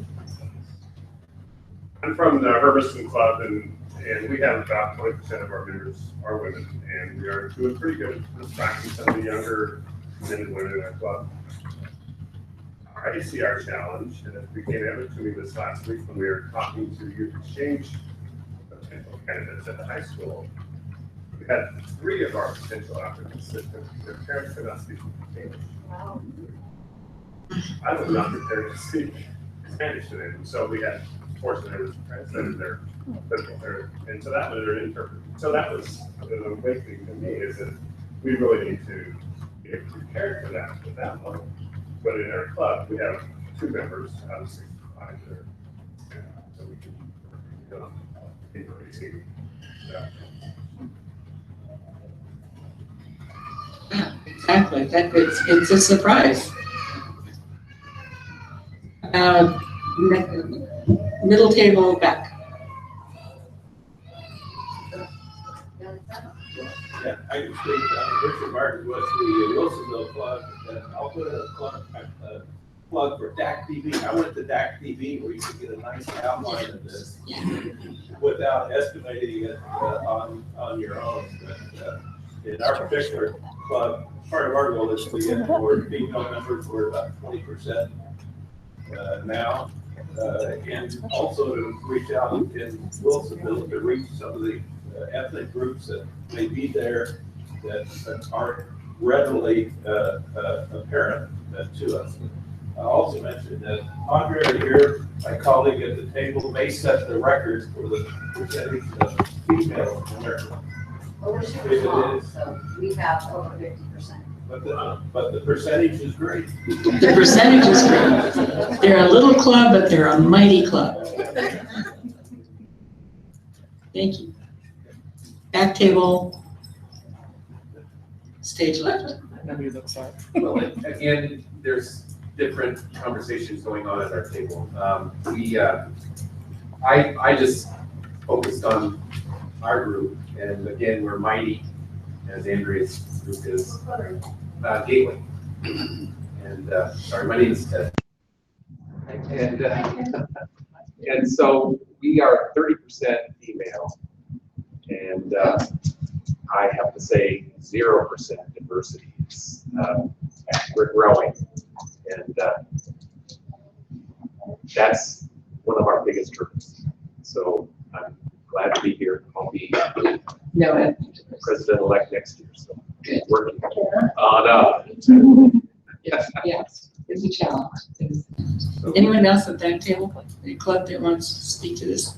I'm speaking on our behalf, but with New Generations, Isaac Sansa. Actually, our cards probably read mirror opposite of many of your guys'.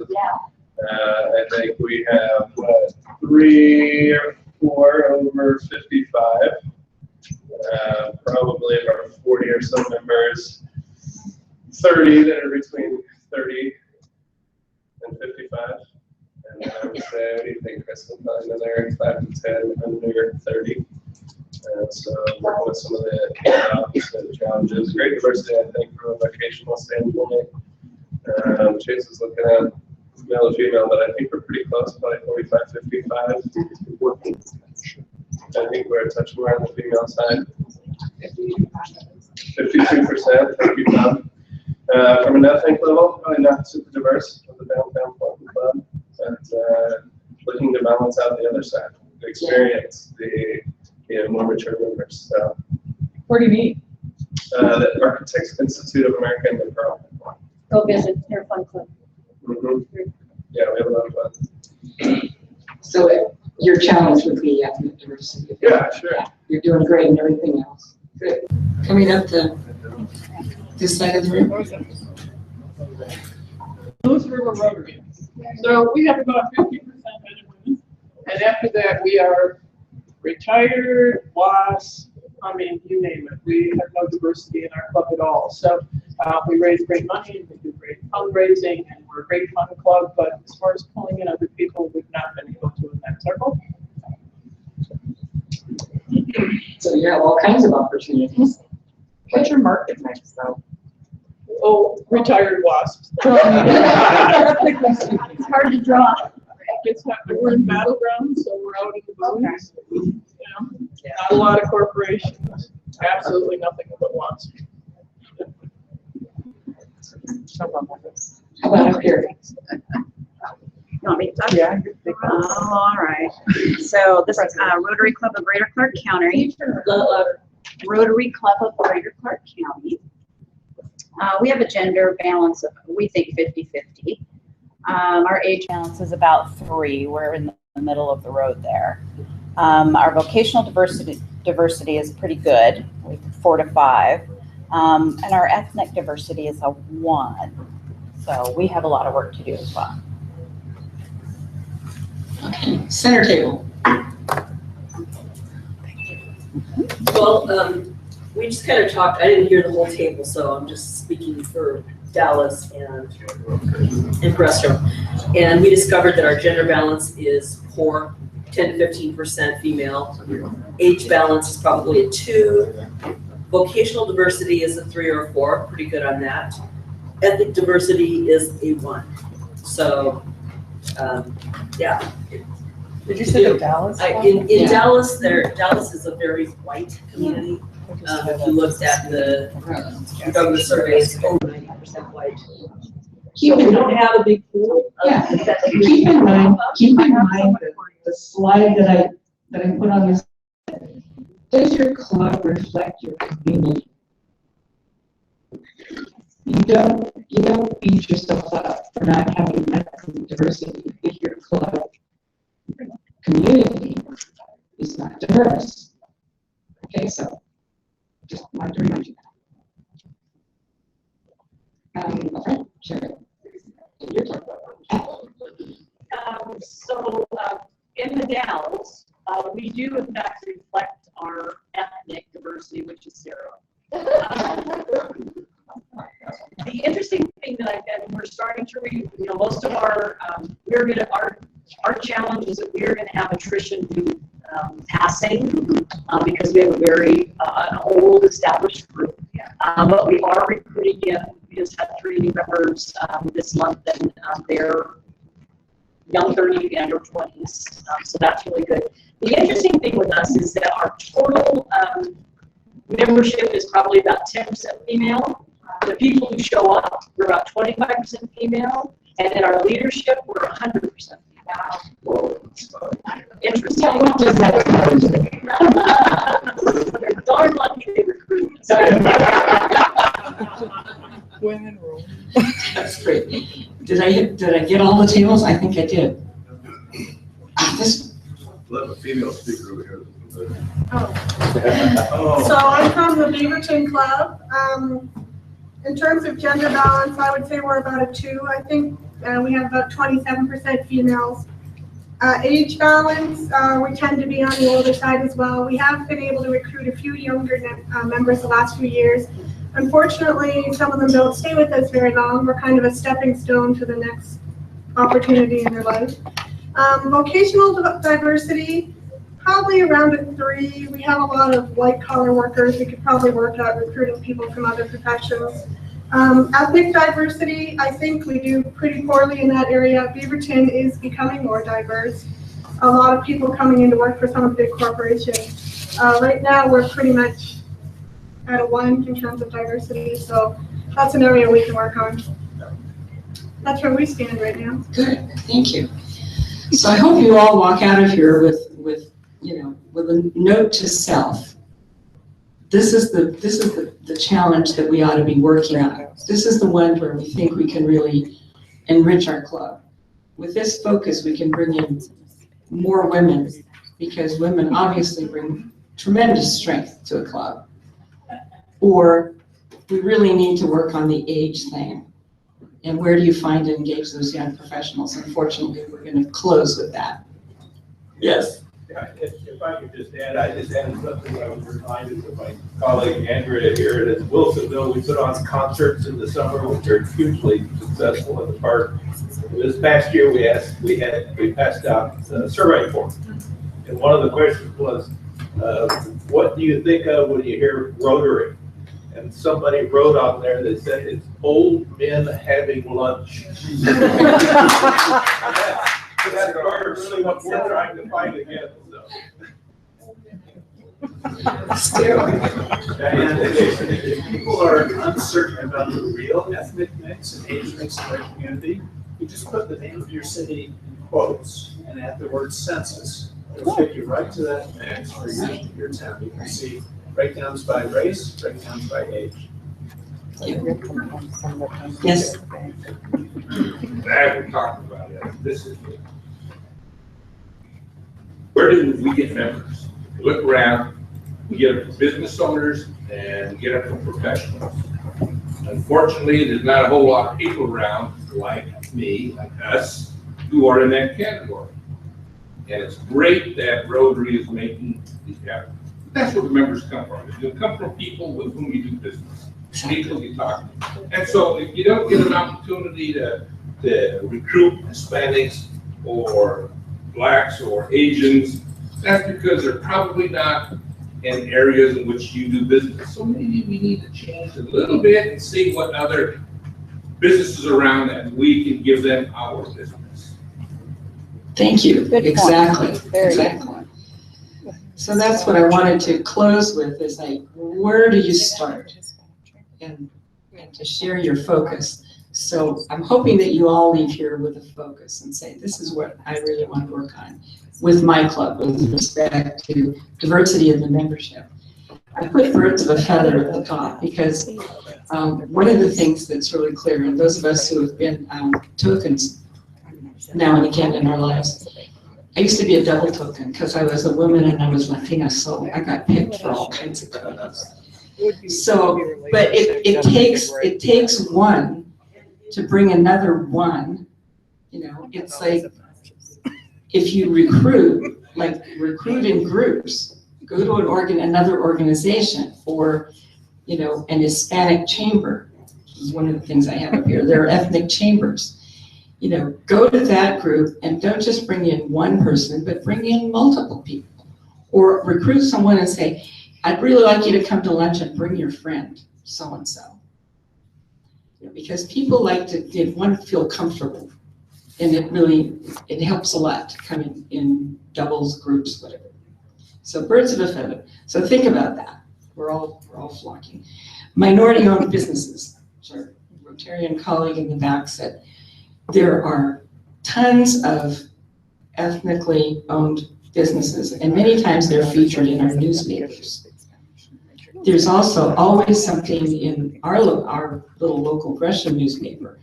Women in business are highlighted every year. There's a section that comes out, and all the women-owned businesses are highlighted. And as I mentioned before, ethnic chambers. There's, in the larger areas, you'll find that's where your business owners and your business people will get together. And there's, and you'll discover that you probably know some of those people and didn't realize it. So invite them in. Women bring friends. Women are great for bringing friends. Pretty much all of the women that we have inducted into our club have been brought in by another woman. So get your female members together and say, you know, I know you've got friends. Bring somebody to lunch. We'd like to get to know them. We'd like them to know us, and perhaps they'll find their calling with Rotary. Same thing. Young professionals bring young professionals. You know, if a young professional comes into your club, you say, you have a friend, don't you? God, you must have a friend. Bring somebody that, you know, have them come and speak. Do you know somebody in your area? Can they come and speak to our club? We'd like to hear what they're doing. And then from there, get to know them and bring them through. Then there's the Rotaract is also an incredible opportunity.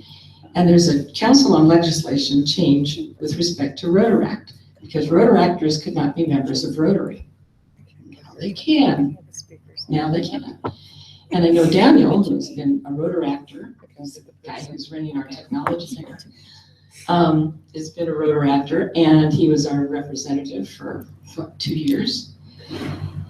And now he's looking at starting a Rotary club. So Yay. Daniel, I want you to be able to talk about this. So come on up and share. I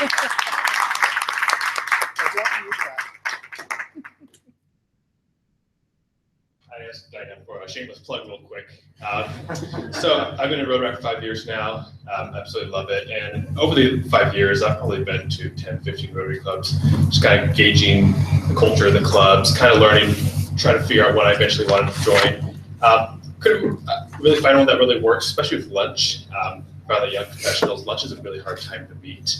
I work on the west side, so I couldn't find a club that was in the evenings. So me and another Rotaractor, Carmen Nunez, we're working to charter a evening Beaverton club. And our first meeting is this Thursday. And we're trying to bring in a couple ex-Rotaractors that have aged out, past 30, are going to be joining the club.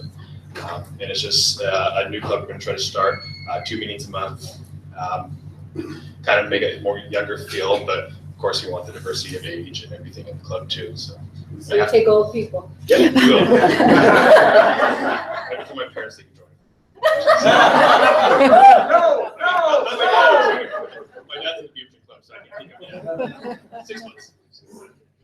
I got flyers if anyone has any people in anything in mind or anything that you talk about. Great. Questions? So from your perspective, being a Rotary active for 5 years now, wanting to be a Rotarian, what is the difference? Other than just 5 years of time. Do you mean like Rotaract and Rotary? Yeah, for you. I always have a really hard time trying to like verbalize what it is. I think what I like about Rotaract is that I'm with people my age that are going through the same experiences, people I can relate to. I find it's hard to relate to most people in Rotary clubs. Clubs that have younger people in the 30s and 40s, I feel I can relate way more to. So I think it's just a matter of slowly bringing down the age, bringing more members in their 30s and 40s, and then eventually 20s. I think that's the best way to start pushing down the age of the group. That's kind of my idea. Cool. You need the diversity. Yeah, diversity is very important. That's just like perfect.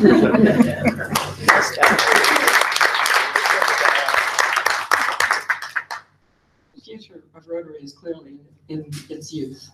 And so I have to applaud Daniel for taking the initiative on starting a new club. You know, some of the other options that are available, for example, if you have young professionals that can't make the lunch meetings, there's the option of a satellite club that could have evening meetings. As he said, they're going to meet 2 times a week. New Generations does this. They meet twice a month, and the other two weeks they do service projects, which is just awesome. So there's a lot of opportunities, and I just hope that you walk away with motivation to look at your membership through the lens of diversity and say, how can we enrich our club, whether it's vocational diversity, age, gender, ethnicity, however you perceive it, and look at your own community and do what's best for your community. So if you have any questions, you know where to find me. Give me a call. Carlos is willing to go out and do vocational talks.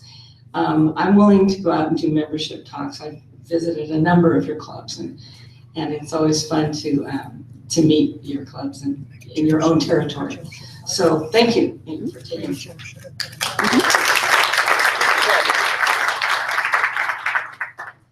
So our presentation next is Raven Brown, as was part of our young professional team that went to the Berkeley Young Professional Summit. She is probably one of the most active Rotarians I think I have ever met. As I said, she puts me to shame. So, Raven. Hello, so as you guys know, my name is Raven. I'm the president-elect for the Rotary Club of Seaside, and I was asked to come and speak today. I was one of 3 young professionals that represented our district at the zone level down in Berkeley last summer, and just bringing back what we learned and trying to have open discussions about the issues that were brought up, because a lot of the issues across the zone were very common between young professionals and the challenges we experienced in trying to join Rotary. It looks a little weird, so I hope the spacing's not terrible for the whole thing. So I want to talk a little bit about why me? Why were we chosen to represent our district as young professionals? And the number one reason is because we love Rotary. So I was, again, one of 3 people, and this is a picture of our group down in Berkeley, and we love Rotary. We're very dedicated. We are very active and engaged Rotarians, and we are under 45. And that demographic is underrepresented, as we've heard from all the different clubs here today. And so we were selected because we adore Rotary, because we give a lot of ourselves to Rotary. And with that as a background, I think that we're able to step back and have an open discussion about what the issues and challenges are for us, because we're not trash talking Rotary in general. We're not coming in wanting to change everything. We're just trying to be really open about what the challenges are that we faced. So we were selected by the Zone Summit leaders. They reviewed videos of all the participants and chose the ones that they thought represented their district the best, and were people that were very engaged and active. I mentioned that I'm the International Service Co-Chair for our club. I've been that for a year, 2 years? 2 years, okay. I've previously been Youth Exchange Chair for our committee. I've been on the board for 4 years. I joined Rotary when I was 23 years old. And that's unusual, very unusual. And so I think that I represent young professionals pretty well in our district. So we wanted to utilize our experiences to better our zone and better our district so that we can be stronger in the future. So one of the major challenges that we've come across is how do you define a young professional, which I'm abbreviating as YP because young professional takes up a lot of space. So Wikipedia says that the historical definition of a young professional is basically somebody in their 20s or 30s who is employed in a white-collar occupation. And so that is a very limiting definition, and it is also very insulting to those of us who are not in a traditional white-collar profession. I can tell you from my personal experience when back in April, I helped to teach a class at District Training Assembly, and one of my colleagues in my club asked me, hey, are you going to district training? And I said, yeah, actually, I'm going to be helping to teach one of the sessions on engaging young professionals. And she said, yeah, we really need to figure out that young professional thing because we don't have any. Can I guess who that was? Okay, so let's talk about that. So the District 5100 definition of a young professional is somebody under the age of 45 who is balancing their personal and their professional lives with their service to Rotary. It's a very broad definition. It's something we're taking into account that vocations are worthwhile, not just white collar professions are worthwhile. So if you are somebody that is service-minded, somebody that has the heart of a servant, and you're doing a job that benefits the community, no matter if you're a contractor or you work in a hotel, you don't have to be white collar to be worthwhile. And so I wanted to talk about this because I'm not easy to scare off. I'm not a very dainty, delicate flower. So it was fine when somebody said that to me, and I said, I'm a young professional, so let's change that right now. Not a lot of people are that ballsy. And so that may have scared off somebody else who was insulted by that, and that's not okay. So we really need to address how we're defining a young professional for the purpose of this. Okay.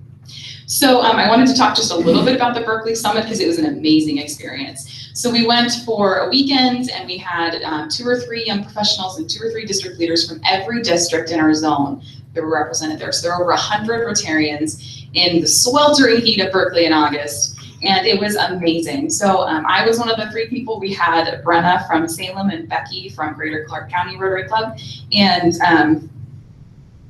sorry, it was not that spacing, but I made it. So then we had Tom, who came with us as DGE, and Carlos and Diane that came as well. So we were able to have a really open and frank conversation about what the status of our district is and talk to other young professionals and other district leaders to see how are we going to fix this. And the big question that we're trying to answer is how can we change the way that Rotary relates to young professionals so that we can engage them and save the future of Rotary. So we know if you've had Tom visit your club already this year, then you know that we are aging out of Rotary. The younger members are not coming in as fast as the older members are aging out, and that is a big problem for the future of Rotary. So if we're going to fix that, we need to figure out how we operate and change how we operate so that we can engage younger members and keep them motivated and keep them in our clubs. And this is one of the main things that I want you guys to think about. When we ask the group of young professionals down in Berkeley, why do you stay in Rotary? Why do you like Rotary? And when we ask the same question to the district leaders, they're OGs, original gangsters, the answers are very different. So when you take a look at our reasons for being in Rotary, they are not the same. And that's okay, but you just have to know your audience. You have to know that if you're coming up to a young professional and you're giving them your elevator speech about what is Rotary, why would I join Rotary? You can't give them the same elevator speech as you would give somebody who was older, who was retired, who had time on their hands that they wanted to give somewhere. You have to know your audience and know what they're looking for. So you can say, it's a really great leadership development opportunity. It's great for your resume. There's real value in this for you personally and professionally. It's a really great avenue of service, and you're gonna get a lot out of it. You're gonna have contact with professionals in your community that you wouldn't otherwise have access to at your age, and it's gonna be really great for you. So you have to know your audience, know what they're looking for, so that when you're doing that ask, you're doing it coming to where they are instead of just trying to say, this is why I love Rotary. And so one of the main issues that I like to talk about is bridging the gap. So for me, I'm sort of an old soul. I don't have trouble relating to people that are a different age group than me. I think that it's really fascinating to hear people's life stories. And I have friends now that are in their 70s. They're 50 years older than me. But I really love them, and I really enjoy hearing their stories and hearing their experiences because I grow and I learn a lot from them. And but not everybody can do that. Not everybody can relate on that level. And so when you're bringing in younger people, you need to be aware that people have different perspectives. And so if you're going to put somebody out there as your token young person, like Diane is talking about being the token person, I was the token young person when I joined Seaside Rotary Club. My mom was my sponsor, and at the time, there was one person in their 40s, 20 years older than me when I joined, and then my mom was the next oldest person. And so I was the young person in Seaside Rotary. And that's okay, because I'm that kind of person. I was able to do that, but they shoved me to the front all the time and said, look, we have a young person, look, we have a young person. And so for me, that's okay, I can do that. But it wasn't, this is Raven, she's awesome because she's really energetic. This is Raven, she's awesome because she's really organized and she's really dedicated and committed, that she can really help people get energized and get ready to go and keep things running. And I wasn't valued for what I could give to Rotary. I was valued for my date of birth. And so be aware how you're speaking to younger people, because that's a really big thing. The second point here, treating young professionals as equals with respect and courtesy. They're still professionals. They're still people that have a lot of value. They may not be able to write as big of a check as you can. They may not have as much time as you have to give, whatever their circumstances may be. They are going to give you what they can give you. And that's okay. You need to accept them at their level and help them to develop as a Rotarian. It's sort of an investment into your future. And when I say treat them with respect, I'm going to tell you a couple of stories that are not so good. Keep in mind, I love Rotary. Keep in mind, we all loved Rotary when we were down at this summit. So when we were discussing these stories that happened, it was not from a, geez, Rotary is terrible for these things. It's, let's be frank. Let's be honest so we can fix this. There was one young woman who, she's down in California, and she works in a law office. She's intelligent, she's beautiful, she's kind, she's got a servant's heart, she's a perfect Rotarian. I think she was about 26, 27 when she joined. I think she was about 30 when we were at the summit. She said that when she first joined Rotary, she was seated at the old boys table one day because she decided to sit there even though it was not her assigned seat. And she was going to get to know some of the older Rotarians that had been in the club for a long time, which big thumbs up in my book. So she was talking to one of the gentlemen there that had been a Rotarian for probably longer than she was alive. And he said, so what do you do? Oh, I work in such and such law office. And he said, oh, and you work on a pole in your spare time? Wow. Because she's young and she's beautiful. What else could a young one be good for? Ouch, right? Totally not appropriate. Another example, one of the Rotarians who was there, I think she was about 30, she, in a very nervous way, told me that she was in her second trimester, she was pregnant. And I was like, yay, that's so exciting, good for you. And she relaxed, and I said, what was with all the nervousness telling me that you're pregnant? Like, did you think I was gonna be like, ooh, gross, who would want children? And she was like, well, I haven't shared that with my club yet. What? You're in your second trimester. Like, I understand first trimester, you know, but you know how many people would be thrilled and excited if I like told them I was pregnant? Like, I'm pretty sure they'd throw me a party. And so I was like, well, I mean, they're anxiously awaiting to be surrogate grandparents, like, let me tell you. Especially with my mom being in the club, they're like, why is she not pregnant yet? I go to Africa all the time, man, I can't do this. But so she hadn't told her club yet. She's in her second trimester, and she was worried because she was gonna start showing soon. And I said, why don't you tell your club? And she's like, they've made some derogatory comments about women who come into Rotary and then get pregnant and leave, or get pregnant and then can't do it. She's like, you know, I'm gonna be on the board next year and I'm really excited, and I'm afraid they're gonna take that away from me because they're not gonna think I can do it. And so just being aware of what the members in your club are saying and how you're talking to young professionals and not valuing their life choices. I personally have had people say in my club, you'll understand when you grow up. So it's not awesome, right? And so nobody wants to feel like that. And so you come to Rotary and you give your time and you do these great things because you feel good about it. And so you don't feel so good about it when people are talking to you like that. And so it's really hard, and it seems like a really basic thing. Treat people with respect, like treat people how you want to be treated. And so just be aware of your club culture and how you're treating the young members that do come into your club. Because in my opinion, bringing in young professionals into a club is not an issue of recruitment. It's an issue of retention. If you don't show them and demonstrate to them the value to them of staying in your club, they're not going to stay. If you don't value them for who they are and what they can bring to the table, they're not going to stay. And so a big topic that we spent a lot of time on at the summit was valuing people for their psychographics instead of their demographics. That's what I was talking about when I said I felt like my date of birth was like #1 on my list of why I was in Rotary in view of the rest of my club. Valuing people for what they bring to the table, what they can do for the club, the service that they're going to provide instead of just their date of birth. You're not going to go and recruit Diane just because she's Latina. You're going to recruit her because she's smart and she's kind and she's ready to serve, because that's a Rotarian. You want somebody with the heart of a Rotarian, not the package that fits your demographic sheet to check that off. So I just ask that you be aware of your club's individual challenges. Are there those people that are going to be a challenge with younger Rotarians coming in? Can you have that conversation with your board? Can you have that conversation with your club leadership and say, we need to change how we're treating people. We need to change how we are greeting people when they come in, how we're talking to people and showing them that we value them so that we can keep membership retention high. And I put stale, pale male on here because it makes me laugh. Because that is how a lot of clubs would describe themselves if you ask them.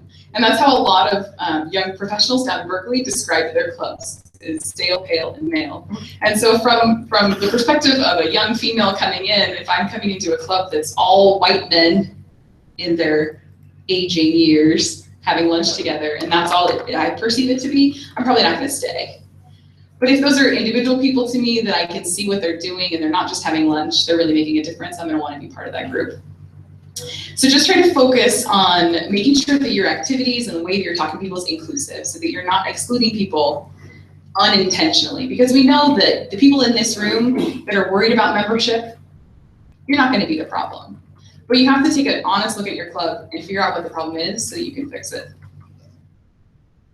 I'm going to talk a lot about flexibility in the next couple of slides, and that's been a major theme for today, especially with the Council on Legislation changes. You have to learn to be flexible if you're going to want to change who your demographic is in Rotary.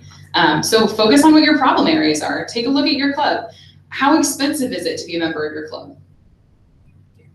Is it cost prohibitive for people that are trying to support a family? Is it cost prohibitive for people who have a lot of other things going on in their life and maybe can't afford that yet? Can you be flexible with that? Like somebody suggested, can you have a different cost amount, a different membership dues amount for younger professionals or for people that are over a certain age? How flexible can you be? Just take a look at that.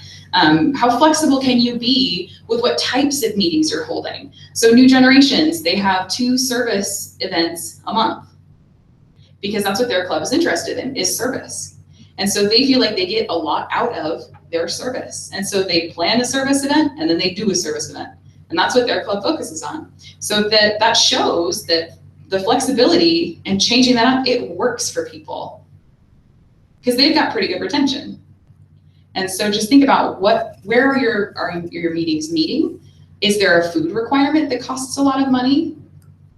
Are there additional hidden costs that you don't necessarily pay too much attention to? One of the big things that people talked about down in Berkeley was that their clubs sing a lot and that it was not something they were really into. It seems like my generation isn't really into singing, and that's okay. There were a lot of conversations about how, especially because our zone encompasses clubs in Canada as well, they were really uncomfortable that when they would come to America and they would visit a club that's supposed to be an international service organization, they were asked to do the Pledge of Allegiance when they're not American. But one of them sat down as a Canadian during the Pledge of Allegiance and was glared at by other members of that club and treated with disrespect because of it. So we're an international service organization, right? And so if that's going to be part of your meeting, that's great. But just try to be inclusive in the way that you're treating people. One of the big things is allowing members to participate when and how they can. So that's what I'm talking about when I say come to people where they are. If I've got time to give you and I'm going to work my butt off for this club and for our projects, probably don't pressure me so much on the money side if you know that that's an issue for me. Just try to be aware of your members and let them bring to the table what they can, because you're investing in the future of Rotary by developing Rotarians. If you allow them to contribute what they can when they can, they're going to stay in Rotary. And then when they are older and they've got a little bit more money in their pocket, they're going to give it to Rotary because they believe in Rotary and they've seen what Rotary can do in the world. I'm not a wealthy person by any means, but I'm a Paul Harris +2 because I believe in Rotary. And I pay money to go to these third world countries with Stuart and go do terrible things and take pills that I don't think I should be taking and like have weird water and like I don't know what kind of meat this is, but I'm just gonna eat it and smile and because I love Rotary and I know that it's making a difference, And so if you come to people where they are and allow them to give you what they can, they will develop as Rotarians, and when they're older, they're gonna be able to give you more. Big focus for my age group, and not myself, of course, but for many people, one of our young Rotarians of the 3 that went down to Berkeley from our district is a mom. And so if she has to choose between staying home with her family or going to a Rotary event, family's gonna win 95%. For my age group, and not myself, of course, but for many people, one of our young Rotarians of the 3 that went down to Berkeley from our district. You're also gonna develop future Rotarians, because her little ones are going to grow up service-minded. And Rotary is celebrating 100 years of TRF right now. And so if her little ones are growing up in Rotary and they're seeing what Rotary can do, then 20 years from now, they're going to be Rotarians. And we have that long vision. We're willing to invest in people for that length of time. There are people in my club that have been in Rotary since before I was born. We obviously are a long-distance club. And so be willing to accept people and wrap your arms around family, and you're going to be investing in the future of Rotary. We want more people that understand the value of service. We want more people that are willing to give their time and not be selfish about their money. And that's the way to do it. Like I said, my mom was my sponsor. I started in Rotary not as a member, just coming to service events, because in our club, it's very family friendly. And so my club knows my husband by name. My husband's a police officer. Not many people will come up and hug him when he's in full uniform. Most Rotarians in my city will, because they're like, oh, hey, good to see you. And so we'll be in Safeway or something and he's in uniform and somebody will come up and hug them and people are like in the next aisle going, oh my God. But he's family. And I bring him to all the service events. They know that they can call my dad and say, I need you to come and fix, my dad's a contractor. I need you to come and fix this. And he'll be right over, because that's what Rotarians do. He's not a Rotarian. But my mom is, and he comes to all of our events and all of our service opportunities. And so we wrap our arms around family because that's how we develop future Rotarians. I'm president-elect. I guarantee my husband will be a Rotarian a year from now. Just saying. And so again, pay attention to the price tag on the different events that you have. If you've got social events and you want family to come, sometimes that can be really cost prohibitive if you've got 4 people in a family. If it's going to be $50 for them to participate, that could come out of their school clothes shopping. That could come out of their electricity bill. So if you care about what people can contribute, then just try to pay attention to that price tag so that you're not alienating people that can't manage that.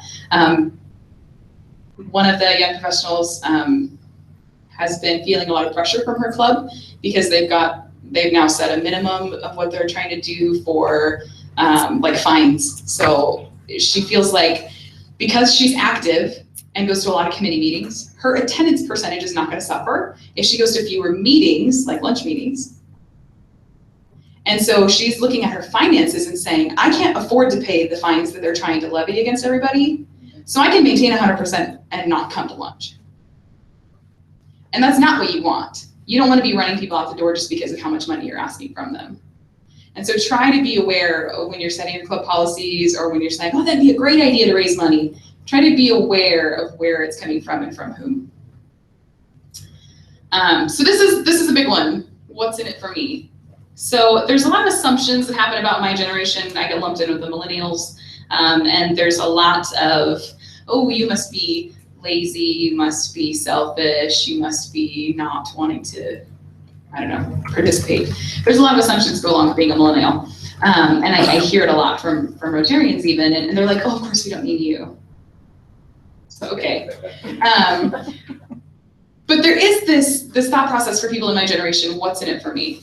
When you're balancing raising a family or developing your career and having to stay overtime so that you can prove yourself and advance in your career because you're in that stage of your life, an hour out of your day is kind of a lot. And if it's an hour out of your day, plus it's money, plus it's all these committees that you have to go to and all these things that they want you to do, if there's not a value to it, a perceived value that people talk about and that is working for them, you're not going to get people to stay. That retention is not going to happen. And so if you can add value to your meetings, whether it be built-in networking time where you just mix up tables and have conversations with people, build in that networking time so that there's a professional value to your meetings as well. Or bring in speakers that talk about how to build your resume, what kinds of things different employers look for, or how they can advance professionally. That builds in value to your meeting. Or it can be a personal value as well. Just pay attention to what value you have for the meeting and make it worthwhile for people to come. There's a really big stigma about joining Rotary for networking purposes. And when I joined Rotary, it was not for networking purposes. It was because I needed something positive in my life to give my time to. But for many, many, many people my age, they're in that section of their life where they have to focus on their career and they have to focus on networking and getting those professional contacts. So if we can take the stigma out of that and say, we're a group of professionals, it is part of the perks of Rotary that you get to meet people that you may not have access to otherwise. If that can be the bow on top of why you're serving, then that would be great. And then educating newer members on the power of Rotary, on why it's a good reason to be in Rotary. Have that be part of your orientation. What do you get out of Rotary? And make sure that what you're telling them they're getting out of Rotary is what you love about Rotary and what they will love about Rotary. So I want everybody to take a few minutes, grab a piece of paper. I know that Renee put some on the middle of the table that we're going to utilize, which was not planned, but thumbs up. I want you to brainstorm what the challenges in your club are, your club culture, and write them down so that right now when you're thinking about this, in what ways do you need to be more flexible? In what ways can you improve the way you're treating people or improve when and how often and what the cost is for meeting? Take an honest look at what you think you can improve for your club. And I want to know what some strengths are too. Because I don't want to just focus on the negative. And some of us are doing this really, really well. So write down a couple of strengths and a couple of things that you think your club needs to work on, and we'll come back in a couple minutes.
I'm in the Hermiston Club, and at our table, we've had a lot of discussion about the generational differences and how we in one generation treat people in that generation and treat people in other generations, and some of the things we think or don't think about, and some of which are true and some of which aren't.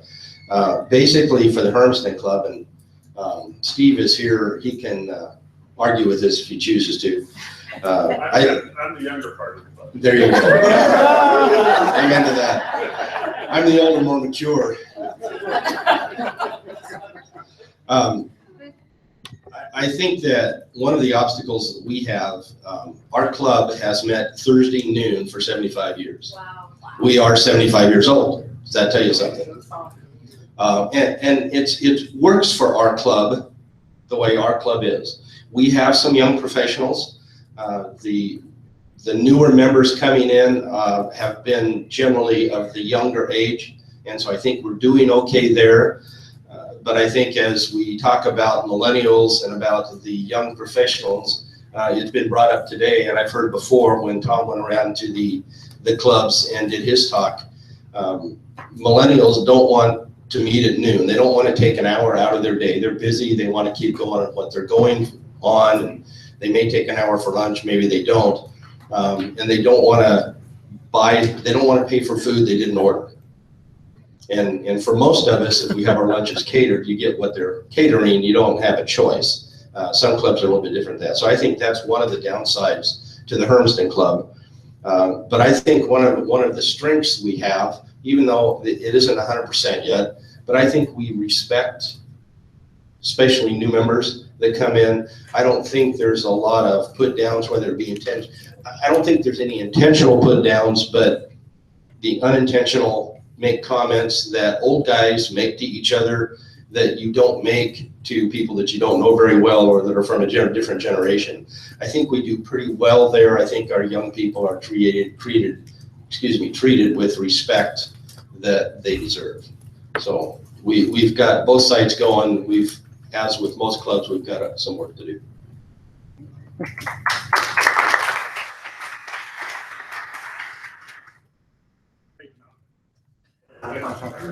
Gotta have a rebuttal. Matt did a great job talking about the Hermiston Club. I think the thing I want to add, and I share with my table, is that our PE is 28 years old and just had his first child. His wife did last week. Our treasurer is in the same age, early 30s. Several of our committees have young professional sized committee chairs, and so we've been able to incorporate some of the other members that are in town. Need more, and obviously they do a great job in their place. All right, who else is brave and wants to come and share their strengths and something to work on? I'm gonna pick on people if you don't volunteer. Okay. She's in a power spot. Dwayne Seach with the Greater Park County Club, and I didn't get to talk to my cohorts here, but we have numerous projects. Maybe all clubs think they do this, but we at least, I think, have a monthly project that allows for people to be involved in service. And our projects are not only hands-on, but they certainly allow for interaction and fellowship with the club members. We have some projects that are kind of continuous. They go all year long, transitioning a room in a shelter. And so whenever there's a move out of somebody moves into housing, there's a new family that comes into shelter, we've kind of got an adopt a room kind of a project. So we have, I think we have about 80 members in our club. I would guess at least 25 can have 100% attendance, perfect attendance.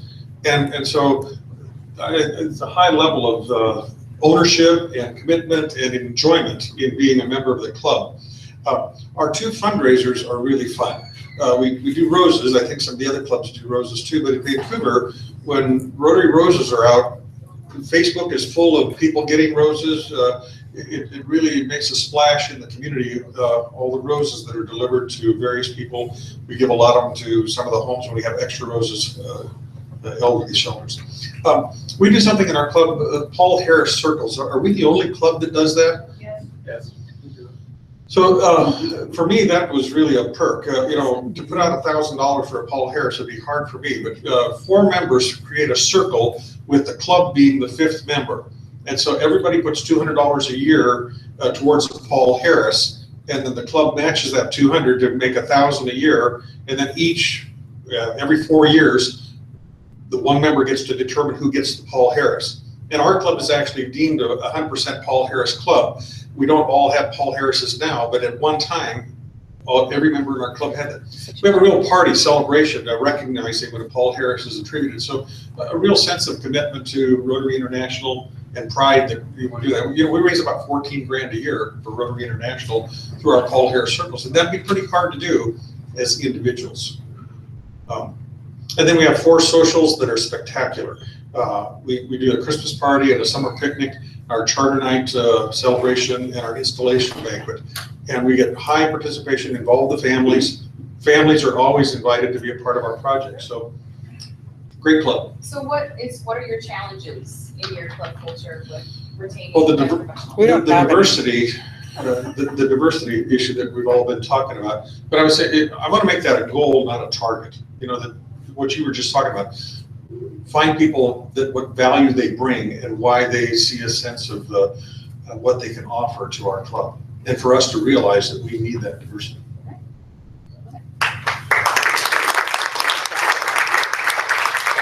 Okay, I want one more person. Let's do one more club. Please. I will pick on somebody. Okay. Thanks. Have to bring my mountain notes. Oh, no notes are available.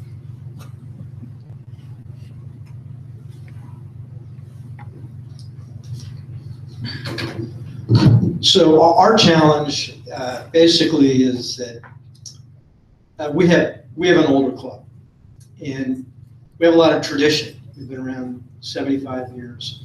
We're in a small, isolated community, not unlike a lot of the clubs out there. So, and we're not in a corridor where there's a lot of young professionals that, you know, it's not easy for young people to live in Forest Grove because it's becoming more expensive. So we are faced with that challenge. But on the other hand, we do have a very vibrant university. And, oh, perfect, there you go, thank you. So we have a great opportunity from students at Pacific University, staff at Pacific University, one of our new members. We also meet at Pacific University. So we just need to continue moving our shift and recognize the value of bringing in younger members and, you know, seeing how that can really kind of work well with the club that we have already. So, you know, transition is there. We just have to keep it moving. Keep the momentum. Being in the university environment is an incredible opportunity. That is. Yeah. I'd really explore how you can connect with that. Well, we've got a lot of good ideas from today, so thank you. Thank you very much. Okay. So I had a question in the break that I just want to address really quickly, and it's how do you find young professionals? And I don't feel like we hide, but it does make sense to me that you guys probably don't see us as much. If you're friends with CEO type level of people and you say to somebody, hey, you should join us for Rotary, then, oh, I just don't have time. Don't let that be the end of the sentence. Do you have an up and coming leader in your organization that you think would really benefit from the mentorship and the leadership development that's offered through Rotary? And then they will know who their people under them are, and they'll say, oh yeah, Sally would be great. And so then you can have them introduce you. So even if you don't know them personally, you have avenues through which you can meet them. So I'm gonna put you on the spot, Mr. Green T-shirt. If you wanna come up here and talk about your ideas for finding people, because I hear you have some really innovative ideas.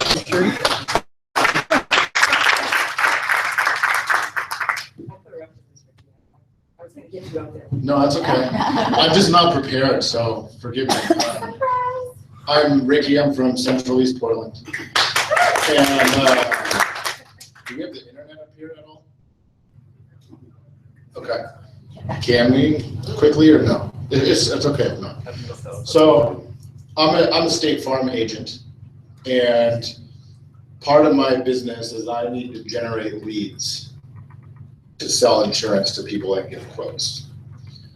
So I have been really working to create my own, and there's something like 1 billion people on Facebook a day around the world and social media in general. So what I'm experimenting with, and this is a very rough draft, but the typical way of going and shaking hands and meeting people and inviting people to meetings, in my view, is fairly limited in the amount of people that you can reach. Half the club probably isn't comfortable all the time bringing people. You only meet so many people a day. But for me, I got involved in Rotary because when I became an agent, State Farm says, hey, join a Rotary Club or a Chamber of Commerce or whatnot. And I got to Rotary, but I don't get any business out of it. And I don't want it, really. Not that I don't want it, but I mean, now that I've seen what we do and learned about what we do, I'm just excited to be a Rotarian. And I bet there's a lot of other people like me. There's a lot of people like me that don't even know what we do. And the governor was at our meeting last week. And there was one thing he said that I've been trying to tell people that I really liked, that we don't promote ourselves. No one knows. I talk to my friends, oh yeah, you really are into this Rotary thing. Well, what are you doing? You just have breakfast with a bunch of old people every Thursday, right? And it's so much more than that. I mean, and now I've been going to board meetings and really get a sense of what we do, and I tell them, and now people are starting to get a buzz and excited and wanting to be a part of what I'm doing. So I'll show you our club real quick. Okay, well, if you go to our Facebook site, Which is? Central East Portland Rotary, there's a button on our picture that says Learn More. And I created a landing page that you can click on that. And what it does is there's just, and this is a very rough draft, so forgive me, I gotta tighten it and clean it up, but just to present to the board to approve some funding for, basically what I'm doing is recruiting. So on Facebook, they know everything that you do. They know all the websites you go to. They know you better than probably your spouse. And I can create a targeted audience of people. And for example, we're talking about young professionals. I could create an audience of people within 15 miles of where we meet that are between 25 and 50 whose interests are networking, service, fellowship, and I can create an ad that will pop up in their newsfeed that draws them to want to click on it, that leads to my landing page where they fill out their name that comes to me, and I call them and they come to our meeting. Because I think people should come to us and know what we do.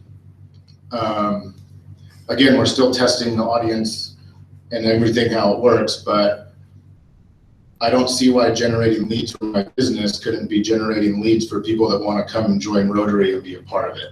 And if we're looking to be youthful, you're going to lose some of that interaction because, for better or worse, younger people communicate through technology. Right. That's so true. So we need to have better websites, stronger Facebook presence. You know, I mean, we have members who golf together. They can take pictures of them golfing and say something fun about it. Pictures of us, like our club right now, while we're here, there's other people of our club doing a service project for a housing development in East Portland.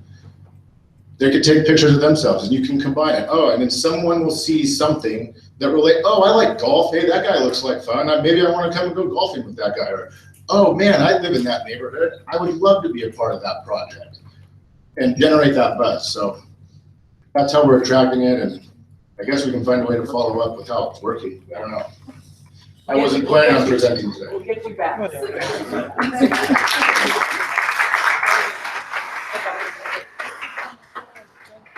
Are there any burning questions that I can answer?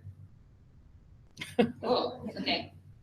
If it's a long one, come up here, please. No, it's not a burning question, it's just a thought. I think that collaborating, for example, Forest Grove has 2 clubs. We've got a morning and daybreak club, we've got our noon club, and understanding, and I think everybody has said this already, different avenues of attracting and knowing our culture. For us, it is a matter of a satellite club that is going to define how do we attract all of those awesome individuals that we know want to get involved, but can't come to the noon or can't come to the daybreak. The other thing is, and I think I saw a couple of ladies in the restroom earlier, it's really, you can bring in, and it's great that we're attracting new members and bringing in guests, but the retention and the engagement is pivotal. Because if we don't help our new members find their why, we're gonna have that attrition.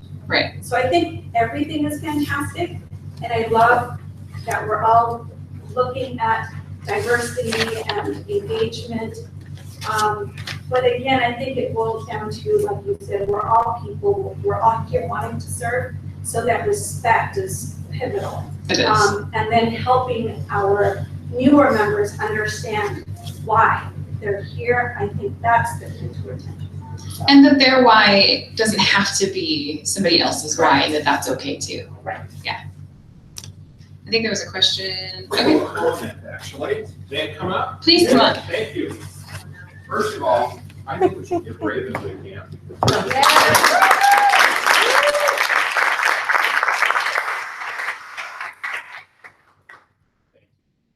So I have a 2-minute comment. Everybody knows you never let a past district governor near the microphone. But Making an exception. I'm involved with the Rotary International Membership Committee. And so something that Raven has spoken to today applies to many other areas. Not long ago, I was in a meeting, and the burning question that the group had on their mind was, why is Bill Gates not a Rotarian?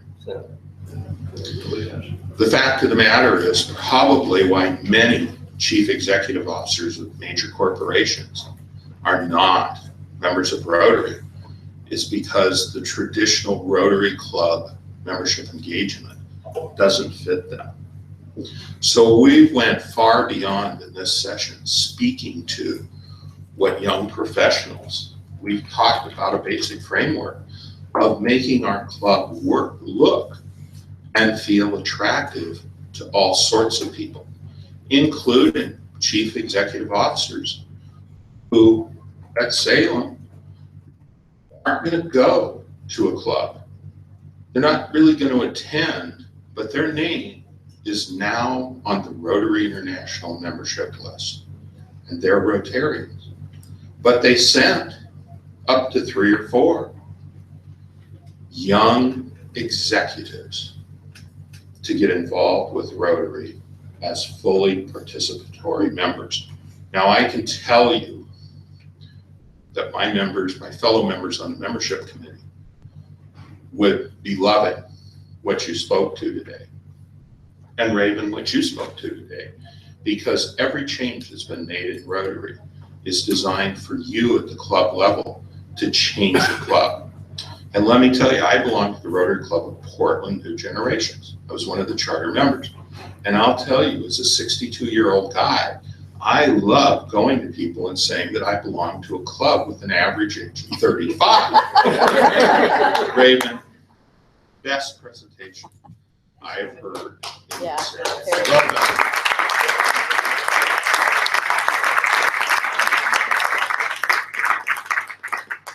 Are there any more questions I can answer? Comment, Raymond. Okay. For resource, I'm hearing from you now for young professionals. There's our Rotaract candidates, our RILA, our outbound exchange students, our children, of members. They've all been familiar with Rotary. There's a whole resource out there. You might have to wait 10 years, but Rotary's going to be here, so why not develop them as members from the time when they're young and are impressionable? We want people who grow up loving service. you know, my family was not super wealthy when I was growing up, and every year we participated in the Rotary wishing tree, where you take a paper bell off the tree and buy a present for a kid and give it to Rotary. That was before my mom was even a Rotarian. It was just something we did, and we knew that we were going to receive one less present because we were not wealthy.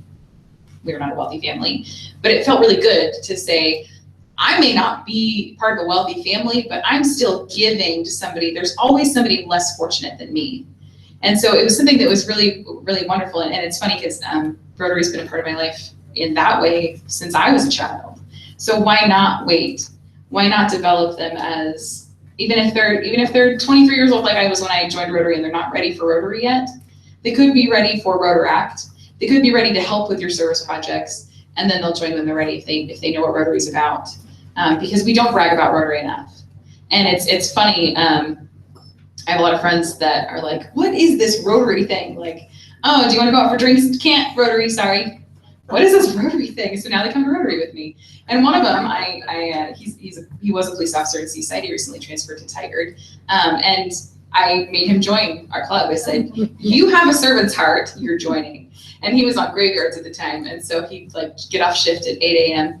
And so then I would wake him up at 11, and then I'd wake him up again at 11:30, and then I'd pick him up on my way to Rotary because he lived like, so, and he's now president-elect of Tigard Breakfast. And so, and he's 28, you know, and so it's just a matter of identifying the people in your life that would really love Rotary, even if they don't know it yet. So,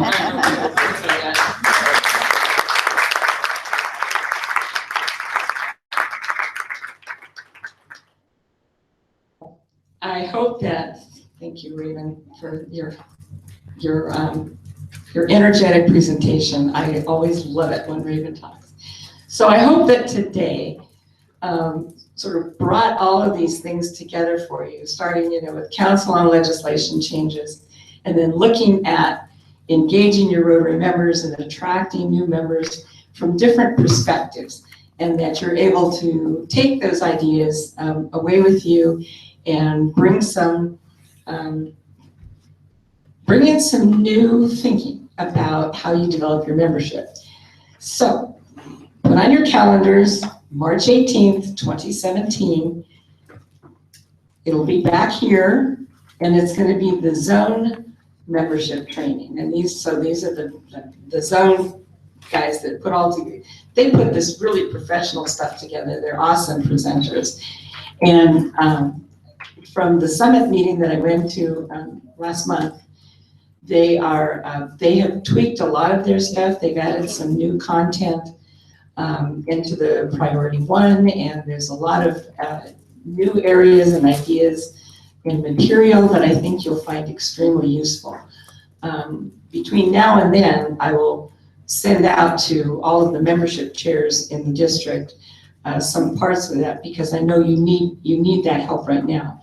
For example, I've got materials on mentoring and what mentor committees do, like a job description for mentoring committees and a whole presentation that will help you train your people in mentoring.